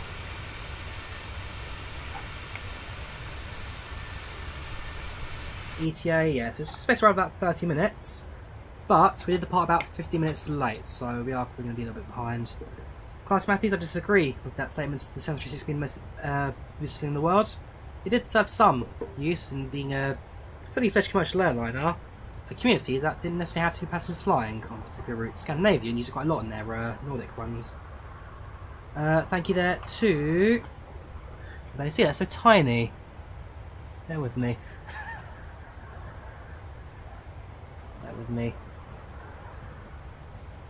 Ollie Boy for the 20 cheers. Thank you very, very much. There we go. Wait for the cheers thing to pop up.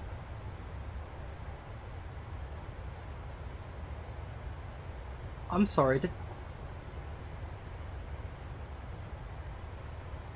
I'm sorry. Nightbots deleted the comment. No, Nightbot, why? Bear with me. I'll get it. I'll find the message. I'll find it. Hang on. Sorry. 20 cheers. The message was,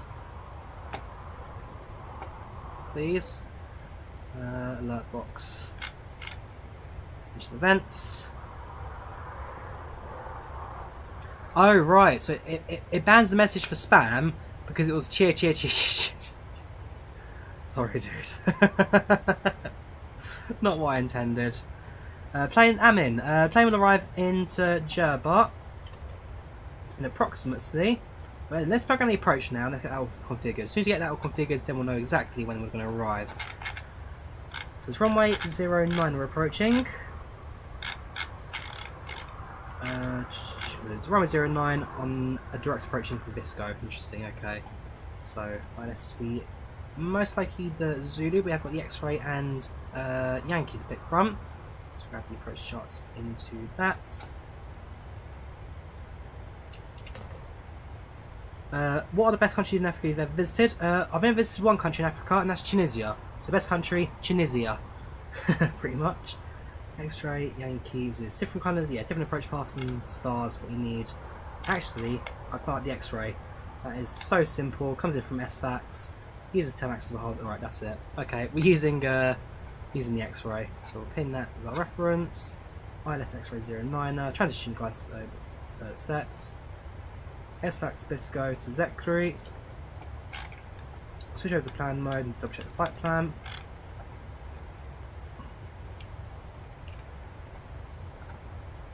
Step. Bisco.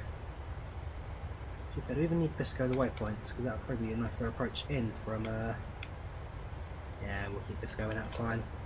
Cool, execute that. Flight plan completed. Back. Zoom out. We've got some fixes now, so we need to grab the runway. That's Djerba.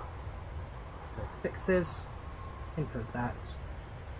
Cruising at level 390, so do the math. 369, 9, 18, 20, hang on, 9, 18, 27. 117 miles stop sent today. 117, followed by a marker at 10 miles and a marker at 4 miles. So 10 and 4 miles after the approach, 170 will be on top of the descent, kind of round about that. So it's the top of drop, green marker. There'll be a little offset, but not necessarily too far off.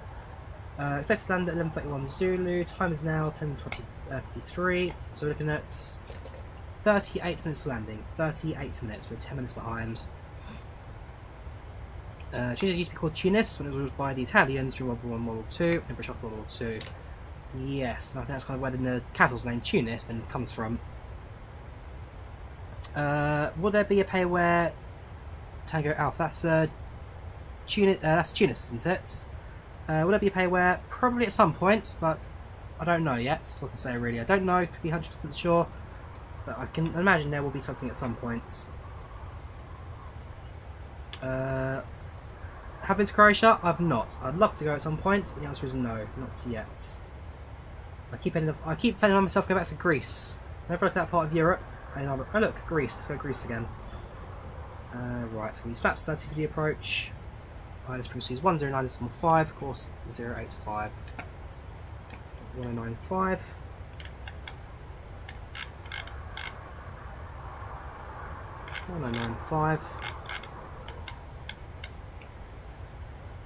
.089. 089.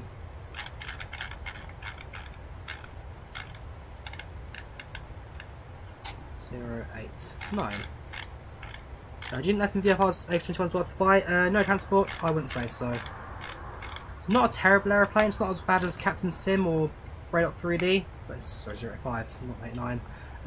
It's not as terrible as some of the worst ones, it's a perfectly flyable aeroplane, but it's just the default A320neo cockpit with an A321 model. It's designed for gamers in mind. It's not really a flight sim product. It's not a simulated product. It's just a gaming thing that's really built for Xbox more than anything else. Yes, it gives Xbox users another aircraft to fly in. I'll give them that for credit. But besides the cabin that's a bit naff, and so do the passenger models as well. So not for me, I'm afraid. Not for me. I've done the ring correction there. So 126 would be the minimum landing speed. 131 would be minimum approach speeds. Plenty of runway, so he's low braking. That's 30 on the approach. So what I'm also going to do is something else I've completely forgotten. I'll try to remember it before I land. I said check the VOR. So the VOR for Djerba is 112.2. So 112.2. That will sit on the VOR 1.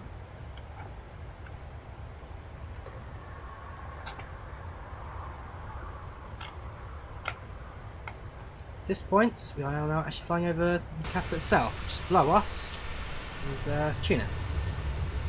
There's the airport, and there's the lake, and there's the city centre. That is Tunis, the capital of Tunisia. My hotel, if I remember, was city centre. Motorways.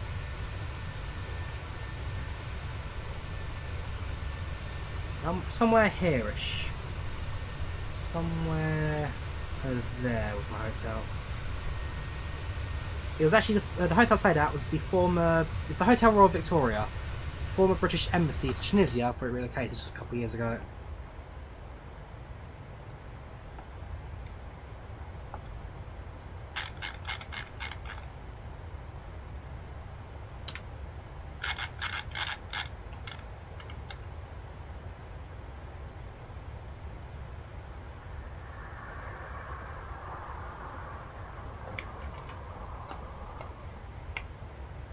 Tunisia had with the French. Interesting. Because Tunisia was a French colony, if I remember correctly. Tunisia was a French colony, so... Ollie boy, 2 questions. 1, do you have plans to track your flights? The answer is yes, yes I do. Plans I use for all my flights. Also, screenshot uploading. I absolutely love uploading screenshots of the Volanta. 2, can you tell me your European short-haul flights do when you land? Short European flights.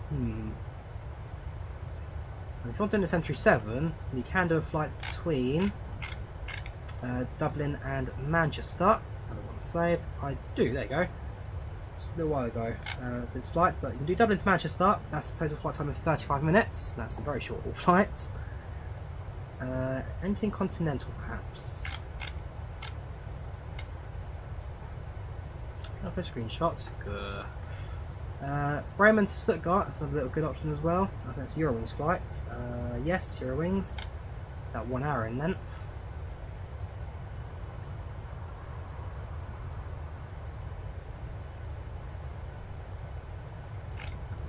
Nice with Nice perhaps. Nice's departure is very nice, so if I get anything out of there. Answer is again Nice to Stuttgart or Nice to Paris. That'll be Air France, that will be what's this one? Lauda, Ryanair. A few options. Yeah, if you want to do really short flights, a jetliner 737, Dublin to Manchester, 35 minutes duration. Just gonna try and do one day in real life. What's the shortest flights I've ever done? Shortest flights, let's have a look.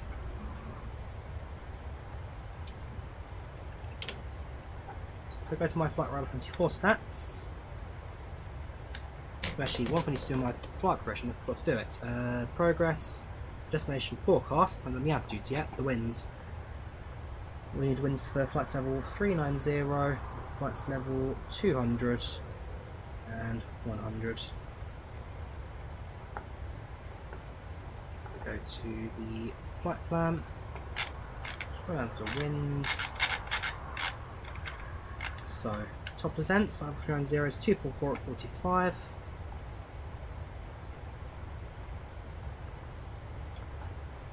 $200 is 290 at 21. And finally, 345 at 32.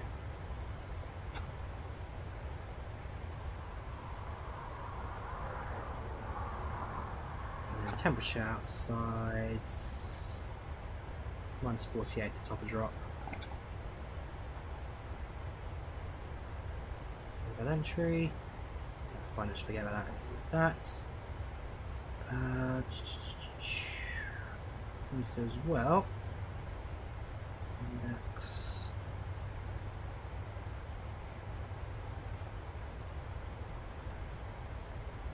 Yeah, that was incorrect. Transition level. Transition level in Tunisia.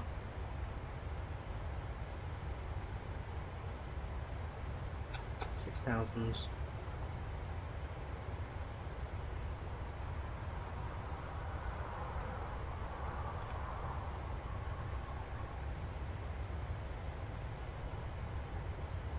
Okay. Cool, so shortest flight I've done with my Flight Radar 24 stats. Short by distance, or no? What's it? Okay, either way distance. So shortest flight I've done is 0 miles, Air Ordnance Express. Yeah, so I've done 2 flights to 0 miles an hour. So Brighton Shoreham to Brighton Shoreham. And then Duxford, Duxford, that's fine. The British Northern Islander for Air Ordney, and that's all Dragon repeat flights in the DH-89 Dragon repeat. 80 years old, crashed a few weeks ago unfortunately, although hopefully going to come back for repairs. Shortest commercial flight I've done was a flight from Guernsey to Alderney with Air Ordney. Sorry, Arini, that was Arini in 2228. That was 26 miles, flight time 20 minutes. Followed by a flight from Isla to Colonsey with Hebridean. Also, 20-minute flight duration, 26 miles. The shortest after that is 31 miles from Land's End to Isle of Scilly. Shortest jetliner flights. ATR 22, TC6. There you go, A320neo from London Gatwick to Manchester. 176 miles, flight duration was 1 hour and 10 minutes. So shortest jetliner is this one. Shortest commercial passenger are these two. London Controller, how you doing, dude? Welcome to channel, welcome to chats. Got director came on for you, very good. Welcome, Elias, how you doing? Welcome to channel, welcome also to the chats. How are you? Last thing I need to do for the approach is set up our Unicom. 109 for approach.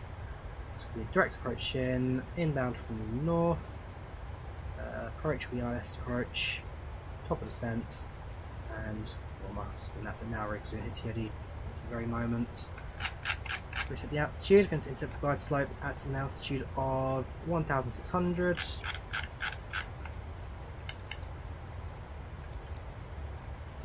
Reset the VNAV to 12%.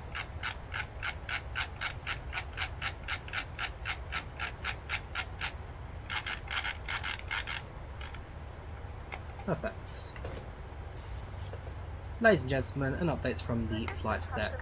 We have just started descent into Djerba and we're landing in approximately 25 minutes. We're about 10 minutes behind schedule. We do apologise for the slight delay due to traffic on departure. A quick update on the weather for you in Djerba. We are now looking at 29 degrees centigrade, no clouds around, clear skies all right. Once again, thank you for flying Tunisair, and we hope you enjoy the rest of your flight with us on board.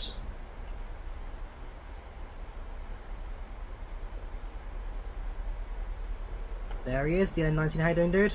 Channel to the chats. The delays. We said it was just traffic. It wasn't just traffic, we just lied about that. Traffic, delay by about 10 minutes. Actually, has to catch up with the alteration without too many problems. So now making descent over SFAX, the city I did pass through by the train. Didn't necessarily stay for too long. Not too bad, dude, not too bad. So far so good. Really enjoying the 736, the tiny little thing for, again, $35. This is £29 for a PMDG 737. It may not be the most popular 737, but honestly, nothing I can complain about this aeroplane. It's superb. How long to landing? In fact, yes, coming up to, it's 11:15 in the UK. Landing's in 25 minutes, so we're not too far away now, dude.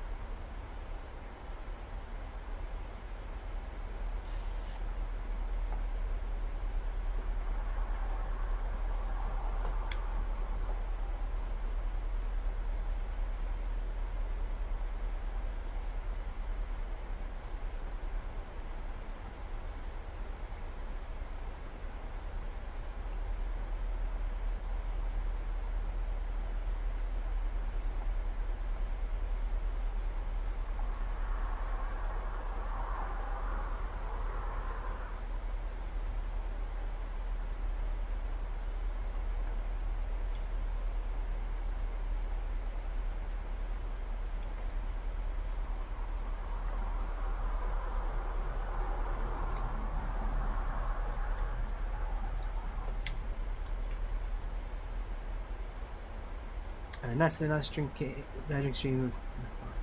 Nice accent drink stream from Australia. Aww, what a shame. I think if you do release an Xbox, it'd be a good thing to shop for the system. It certainly would be for PMDG, but it's also partly a case of getting this aircraft to a position where it's also easy enough to run on Xbox, because it's a very technically low airplane, this the PMDG 737. A lot for you to do with it. Systems wise, a lot to play with. And, well, can you do it with an Xbox controller? Probably not at the moment, but again, time will tell with that.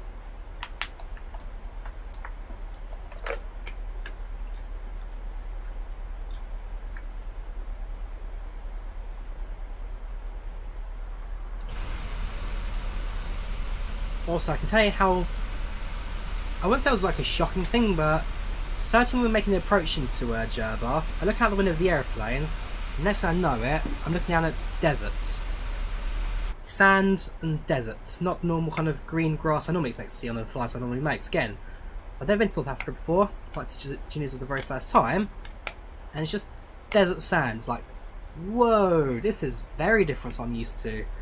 But it was a really good trip. Again, Tunisia, no complaints, met the locals, had a great time speaking to the guys out in the markets. That was a night to remember.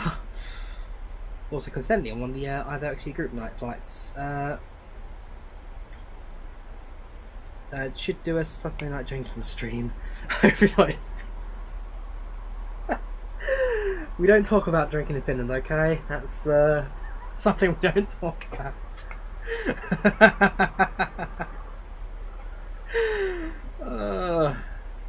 And the thing is, I didn't even realise what. I realised what I'd posted, but I never saw the quite fine detail of those videos until the very next morning. And I was actually, it wasn't the very next morning, like 2 days later. Like, oh, hang on a minute, that doesn't look right. Ugh. Yeah, we don't talk about those nights. Well, you do, certainly. I feel slightly foamy, just slightly, a little slight. Any Buzz 10, yes, any Buzz 10 will be pretty good to have as well, but again, complexity. Will it be as complex? So you have to wait for the release. I mean, any sim aircraft are usually pretty good. Same for the X-Plane stuff. They're now an official Microsoft partner, so I doubt we'll see much in the way of Xbox One in the future, which is a shame for X-Plane 12. They're going to miss out. Yes, there's your emoji, Daniel. That's exactly what happened. Right to the T.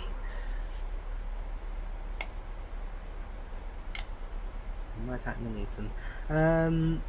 Who said that? The tail descents. What do you mean by that, Mr. Rickles? Slightly foamy.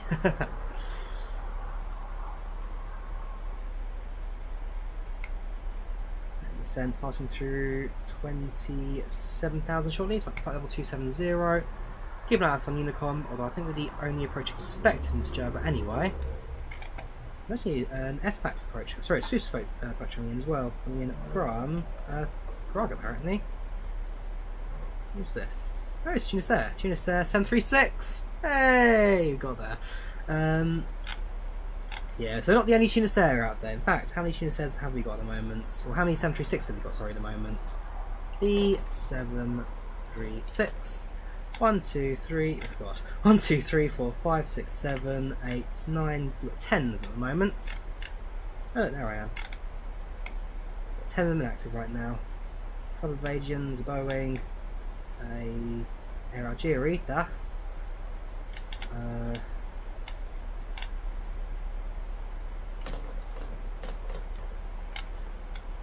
who's this? Privates, someone, 2 Tunisairs, a Varig, and that one. No idea, someone.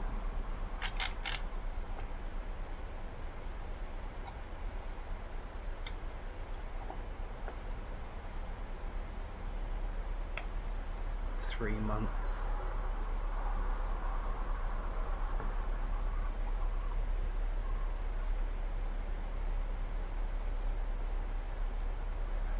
How many gigabytes for the Boeing 738 or for any planes? Depends on the airplane, really. Vapor really depends on the airplane. Different sizes depends on kind of what they have.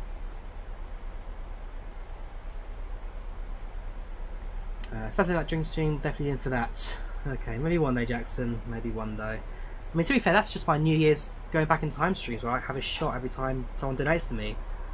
And it's a shot of just pure vodka, isn't it? Like a little bottle of, yeah, a little bottle of neat vodka or whiskey. I just take a shot every time I get a...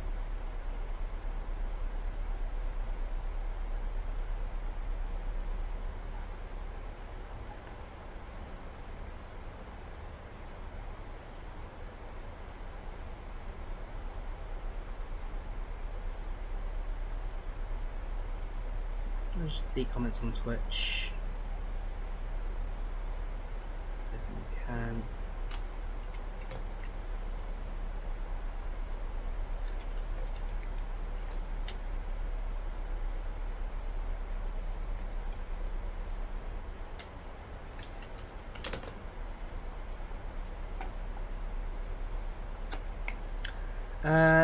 Not on Twitter, live on Twitch, Jackson. Live on Twitch and YouTube. Some of you, please, no problem, Vapor.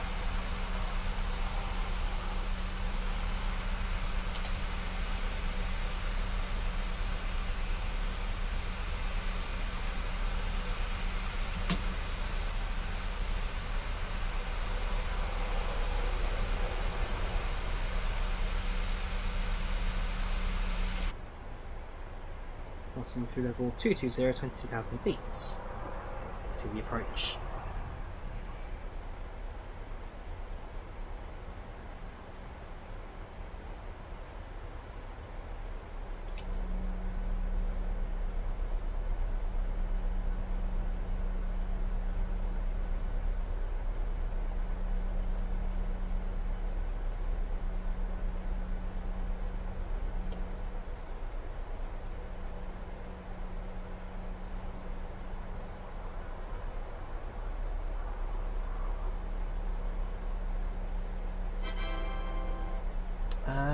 Thank you there for the £1, Kin. Can't escape me. Yeah, just watch your language, dude. Watch your language. Can you DM cam? To be fair, Ricky, on this occasion, DMing you a camera config would be totally useless because each camera custom position is hard coded into each airplane individually. It's in your temporary file somewhere. editing the camera config file is the only thing that changes your position coordinate-wise statically. All the custom viewpoints like these, they're hard locks to the aeroplane. So unfortunately, these views are impossible for me to send. There is no way we transfer these ones. If I could, I would. Unfortunately, I can't.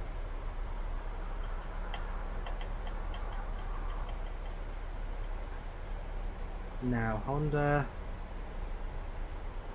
how many points we'll lose for our landing today. I've got to hit that touchdown zone. Make sure it lines up with me runway scenery. It's at Djerba. Runway 09 today, so make sure that we're landing down in the correct touchdown zone. Which is going to be... Ooh, God, look at that. Look at that for a touchdown zone. Phew, I've got half a runway available to me for that. And the marker's gone forever. So yeah, no, okay, I should make that without any problems. But that's the thing. You've got to hit that touchdown marker. Apart from that, that's been really good today. No complaints. No complaints at all. You'll lose 5 points. Don't worry, if I do miss a touchdown zone, I'll find a way to argue the exact reason for me to lose those 5 points. I'll figure out some random way to make such a weird argument around that. If I don't float, you don't lose 5 points. Alright, so there's Djerba Islands. That there is our destination. Homewood is the main city in the island, which is kind of just to the centre of it. Airport's about here-ish. Lovely long runway.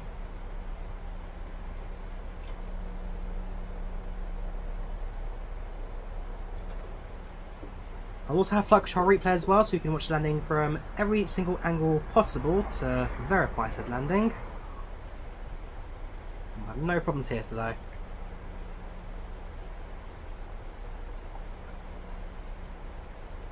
Transit altitude 16,000. Check the local altimeter at Djerba. Local altimeter is 1014.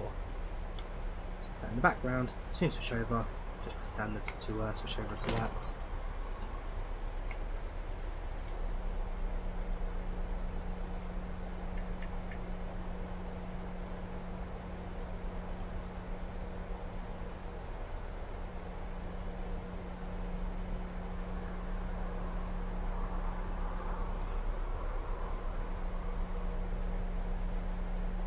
Finish your first flight on the PMDG 736 from SR to Golf Golf.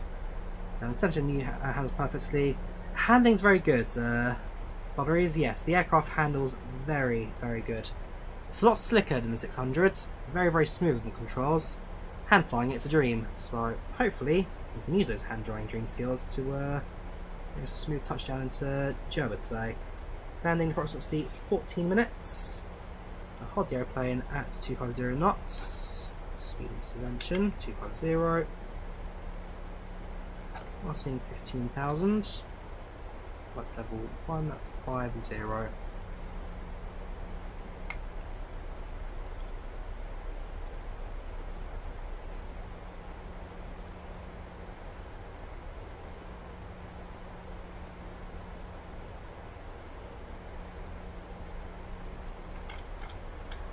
Try and vacate at either Charlie or Delta on the runway. But again, we've got so much space, so much room. We could exit pretty much anywhere. In a real life flight, actually, we did exit Delta. Used to majority runway there. Our round pilots out have flying with journey. It's not fun. I mean, I don't think there's anything necessarily wrong with it, as long as you're still flying on course and maintaining ATC contact. Should be no problem with that. Good evening. What about Concorde flights? Yes, I've had a few people who want me to fly Concorde again, and the fact is, I want to fly Concorde again. Problem is, Concorde takes a long time to. It takes a lot of preparation to stream a Concorde flight. So I'd like to. I want to do it. I just need to find the right time to do it. Because how many views is that one flight I did from JFK to Heathrow gets?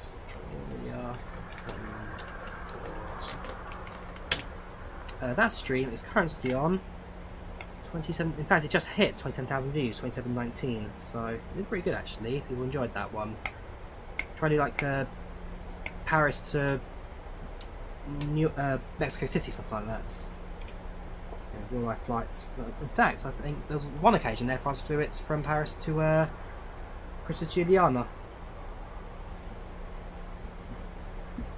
Only once. It was a testing flight. Never did it again. But there are videos and pictures of it at Ljubljana. In fact, Ljubljana Airport itself has a photo printed and framed of that particular flight.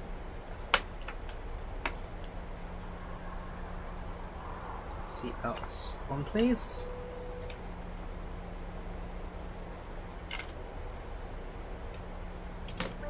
Cabin crew, 10 minutes to landing, 10 minutes.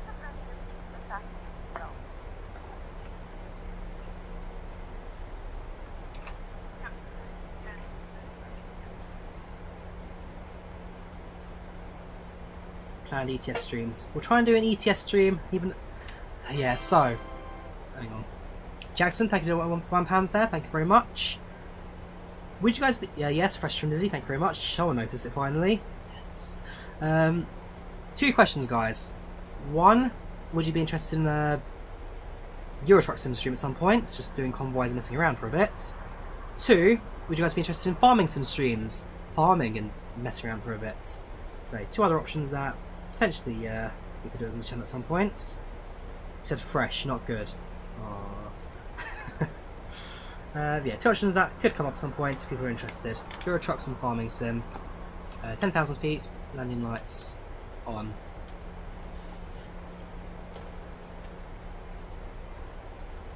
Nope, not too high for landing. Right now we are bang on. Actually, tell a lie. We are 200 notches above actually where we need to be right now. So 200 feet below where we need to be. Actually, looking really good for this approach. Aircraft's doing perfect. VOR, interestingly enough, is not connected yet. So I actually know how far the airport is, but it's correct frequency 112.2. 112.2. So that should be correct. Djerba. This occasion hasn't decided to do it. Interesting. Not the end of the world though.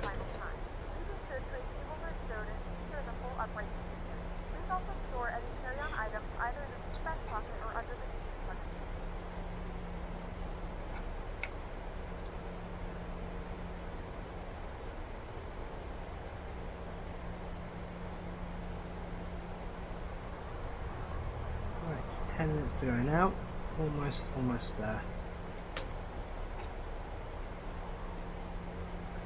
Completing the final checks, thank you very much. When you approach finals, do you slow down a lot before? Generally, as you reach the finals. So, what you can see right now, in the very centre there, is the end of the runway, 09 at Djerba. You have a green circle there, which is a fix. If I show you on the screen. So I've got 3 fixes. 117, which is the one that's all the way behind us now. That was our top descent marker. Top descent indicated long one. I've got one at 10 miles radius surrounds the runway touchdown marker. And one at 4 miles. 10 miles is when I start my configurations and go down the glide slope and ILS for approach. The 4 mile indicator, so 10 and 4. 4 means I need to be fully configured and ready for landing. At that point, to do my final checks. If anything is wrong, I go around. So as you get to the 10 mile marker, you should be around 200 knots. And then for every mile you get closer, you slow down accordingly. So it's 10 miles, 200. 8 miles, 180 knots. 6 miles, 160 knots. 4 miles, 140 knots. And then at that point, minimum approach speed. So you slow down based on the approach you sets. Generally, you'll slow down a bit earlier than that, but that's kind of the rule of thumb.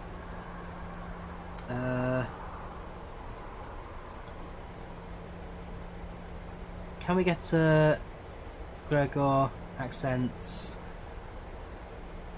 Hi, Gregor accent. I'm from Scotland. I'm a terrible Scottish accents. Definitely Northerner, but I don't think that's quite Scottish enough.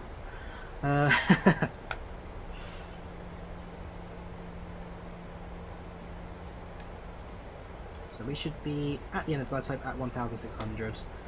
We're at 6,000 right now.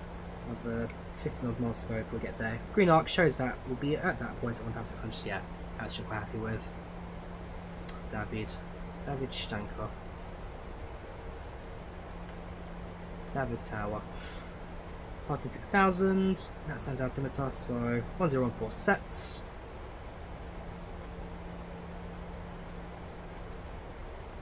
Yeah, David in Polish is David. David.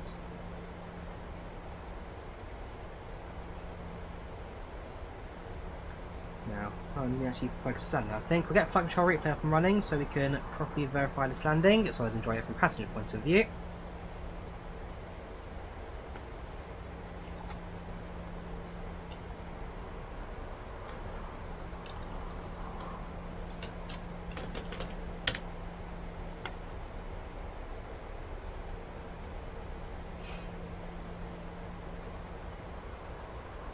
Oops, what's up? Oh, hang on, no, that's normal. Sorry, this is scheduled lag because FlightControlReplay takes seconds to become compatible with PMDG. Yeah, no, that's fine. Gregor Stonks. Hi, his name is Gregor Stonks.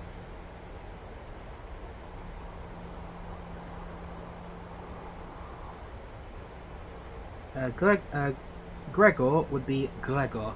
Gregor. You roll the R. Both are actually. Gregor.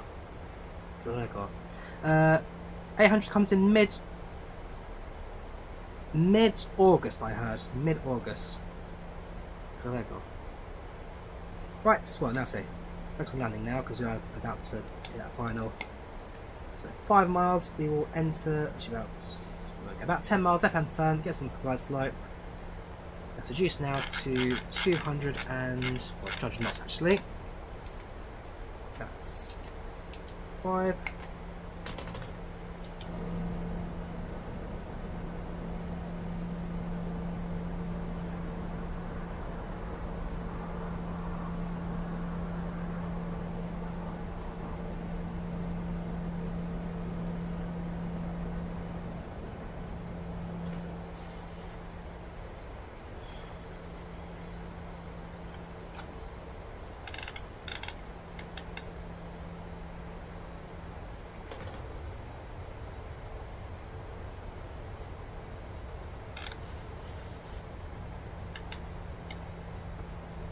They catch up now since we need to get to the very tip of that glide slope there.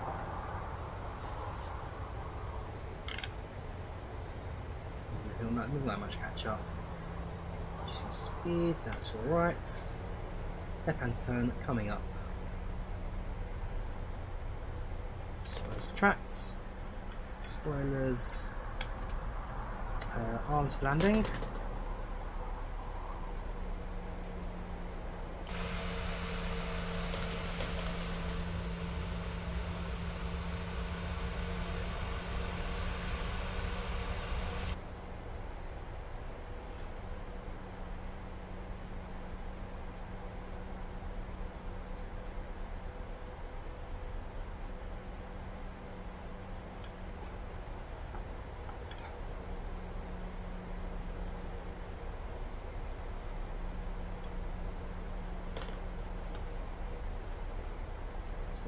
That again. So minimum approach speed is 125 plus 5 knots, 130 knots. Minimum approach speed 1095. So that's fine. And the diamonds.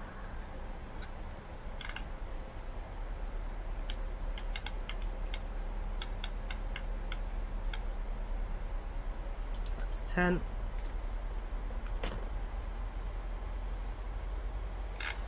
That's 180 knots. Cabin crew, seats for landing please, seats for landing. Localize the arms. That's that on final Unicorn.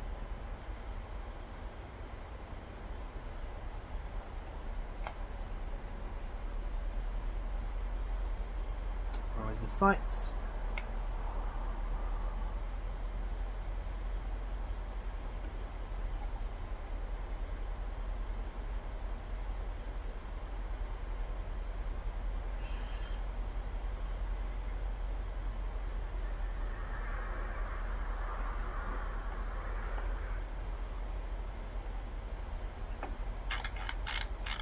Let's approach altitude set 3000. Try a bit below the glide slope, but the aircraft should hopefully be in a position to catch up with that.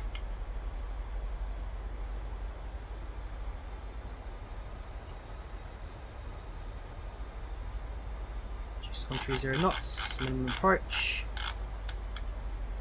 Gear down.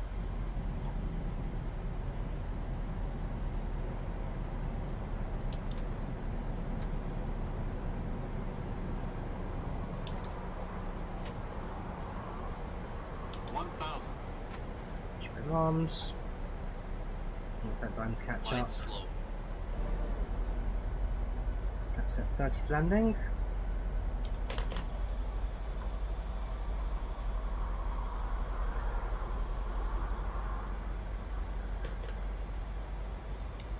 I should catch the supply slope very shortly. So yeah, we just go a little bit below the profile, but not necessarily too far out of place.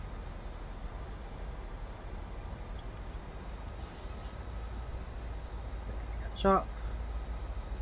There we go, that's more like it. 130 knots set. Right, gear down, 3 green, snap set, spoilers arms, cabin secure, brake set. Landing clearance resumed. Pre-land checks are complete. Take the manual throttle.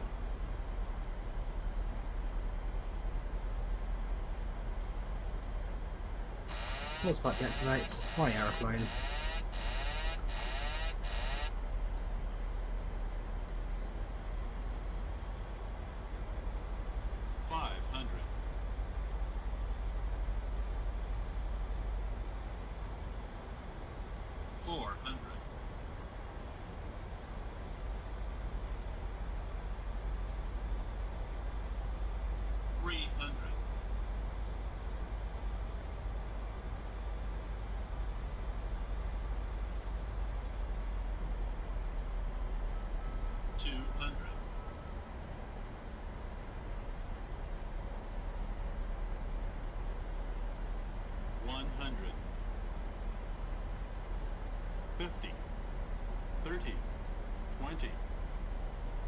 Throttle. 10.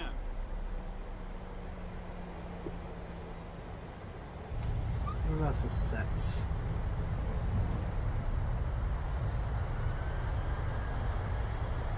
$100 knots.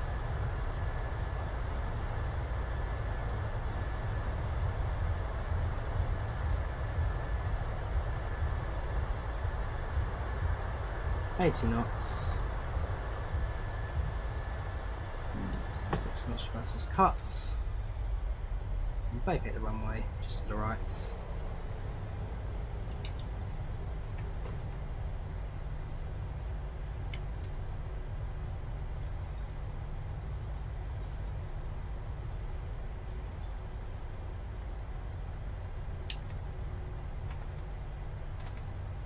and gentlemen, we have reached our destination.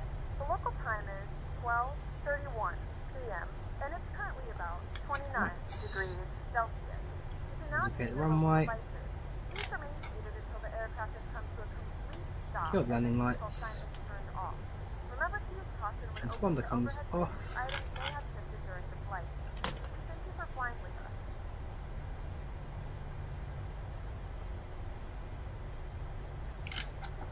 And APU we can start.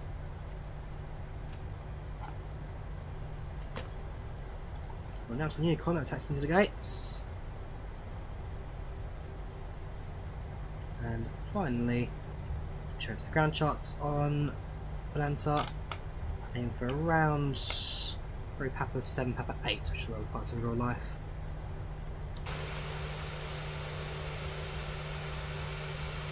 No, not a bad flight that. Very happy overall. Operationally, absolutely, well, near perfect start to finish, I'd say. And the AP starts up. And everything's good from there. Let's land to Tunisia, thank you very much.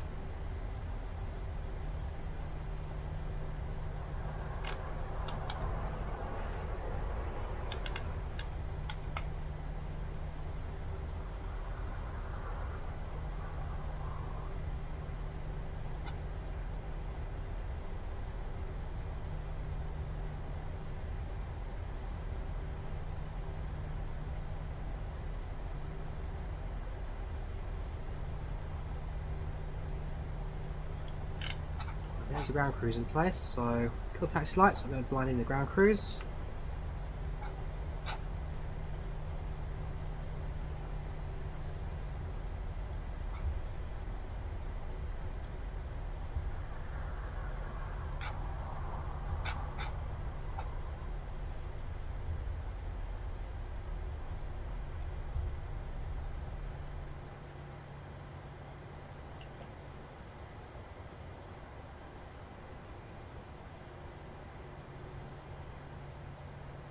Take care, Dread. Have a good night.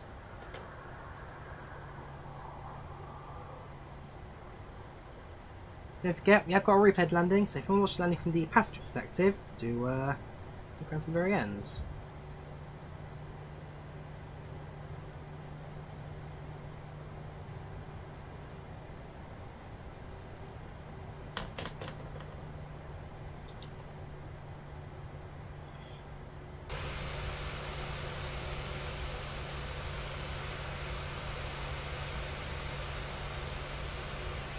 Okay. APU is available, so APU generation sets. APU be on. Parking brake. Still can't set for some reason. Not quite sure why. But with that, engines come off. You go to the steady position. Off, off.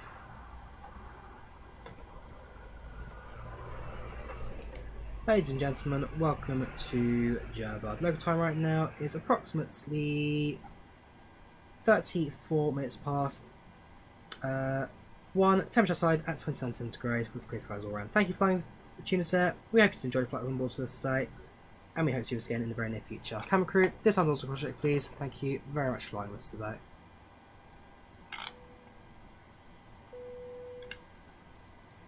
That's a general message for the public.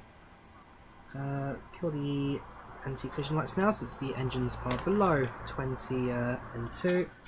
And with that, ground services move up to the aeroplane. So menu, FS actions, ground services. Checks are in place. GP cart making a request along with the not just yet. We use stairs to enter with buses.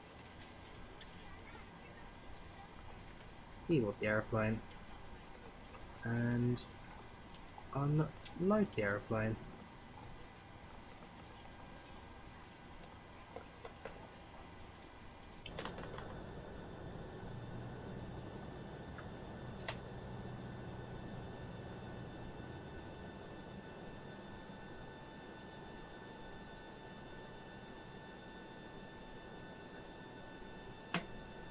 So there's all the ground vehicles moved into position.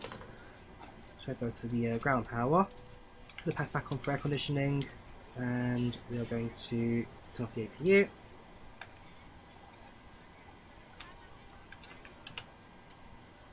At this point, I'll be on a bus heading towards the terminal building. This here is called the airport on the ground. So you can see you've got the lift in place for a wheelchair passenger, stairs in place at the front and back, catering at the back. 736 gets full service on the ground. We have units on the fronts. So, as we prepare the aircraft for deplaning, stairs down in position, buses are in place. That right there will be the end of this flight. So, back to you. Start deplaning, and almost on with the 2 carts.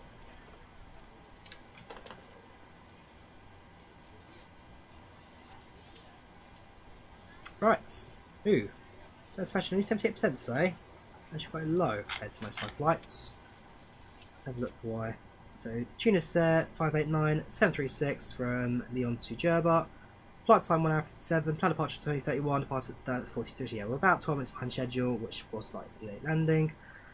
97 passengers, satisfaction rate 78%, landing rate of 118, and a block time of 2:14. Short delay due to departure traffic and soft landing, otherwise pretty positive. Okay, it's a mixed bag from passengers, late arrival, late departure, but it was a good landing.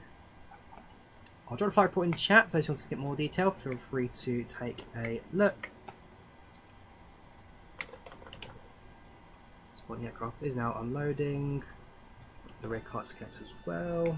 Once they're in place, they can start unloading.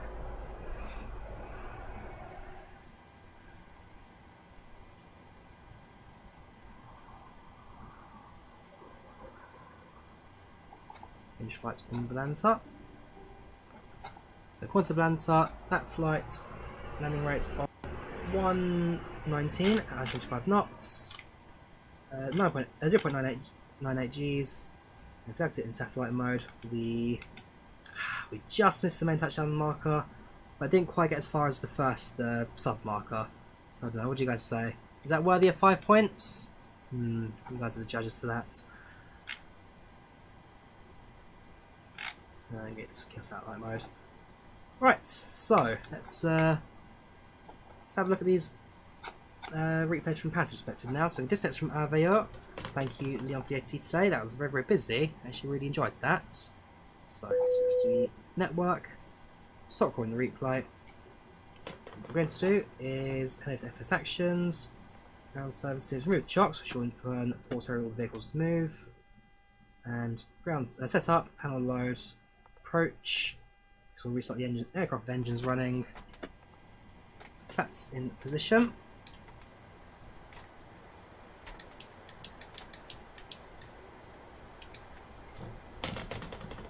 And replay we can load 10:06 into Djerba.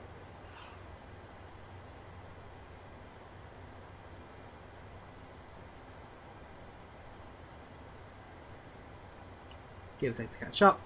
When it comes to FlightControlReplay and PMDG, it can be a little bit slow to initiate, but once it works fine. There we go. Right. So, short final into Djerba. Let's get it before we can actually see the land, because it's just water at that point. Short final into land Runway 09, Djerba from my seat. This is the view I had for the approach and landing on the day.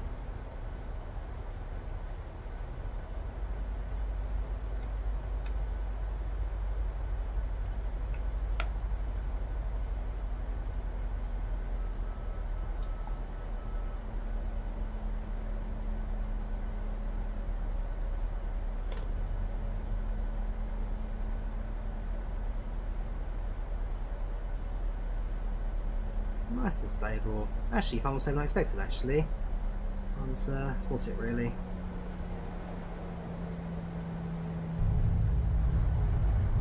Push down, spoilers out, reverses set. Landing's best part of flights up with free food and Wi-Fi. Don't know what you're flying to get free food and Wi-Fi every time. That's very, very rare in European low-cost carriers.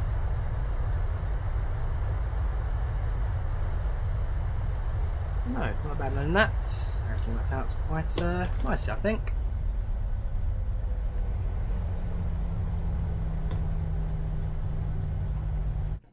Let's do the replay from the right hand side, so I'm in front of the engine.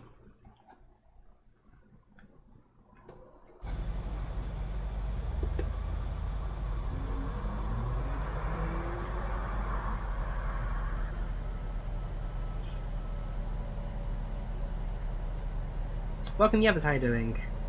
What's the very end there, dude? How you doing? Welcome channel, welcome to the chat.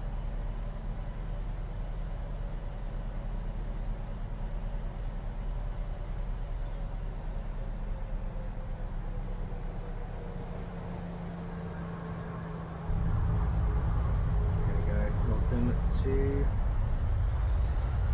Djerba.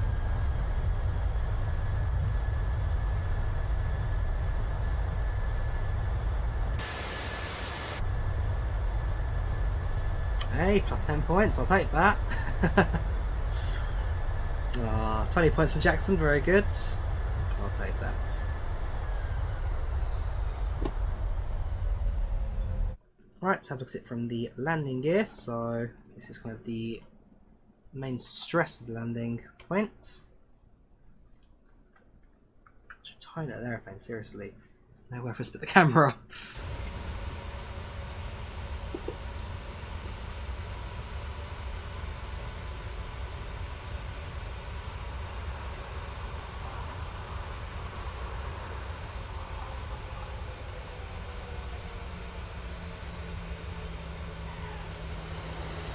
Beautiful. Absolutely beautiful.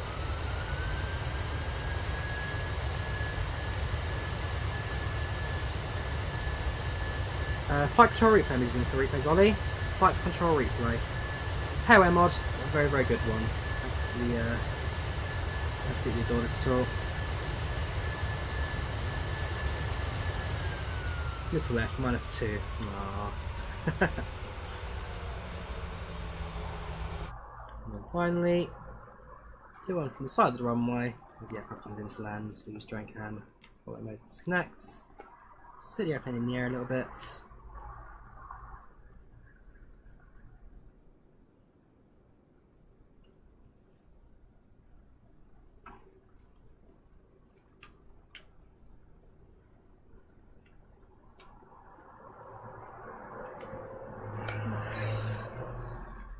Oops.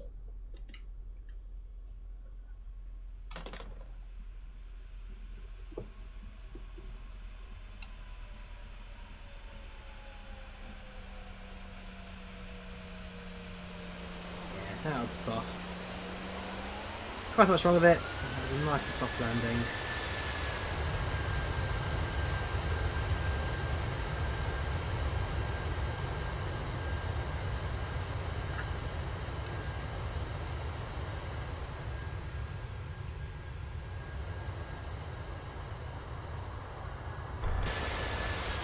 So, yeah, that I guess comes to the end of our PMDG 736 preview.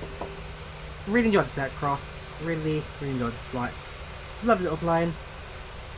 Still technically great, still at PMDG level, but in a tiny little shell, 76 is. And for $35, honestly, you can't really go wrong with the price either. If you don't plan on buying any other 737s or have no real money in your name, this is an affordable PMDG 737. Yes, 600 may not be the most popular aircraft out there, but it's affordable. And that's what I love about it. So, yeah, that brings me to the last stream today. Hope you guys enjoyed the video. Leave a like if you did, do subscribe when it's ready. Thank you very much for watching. Next video will probably be a premiere on Wednesday, and I fight dub in real life, so I'll try to get a video to do that. Otherwise, yes, do take care of yourselves, and well, it's on a Sunday now, so 4 minutes to go. Do enjoy the upcoming week. Take care, have a good one, and bye bye. Good night.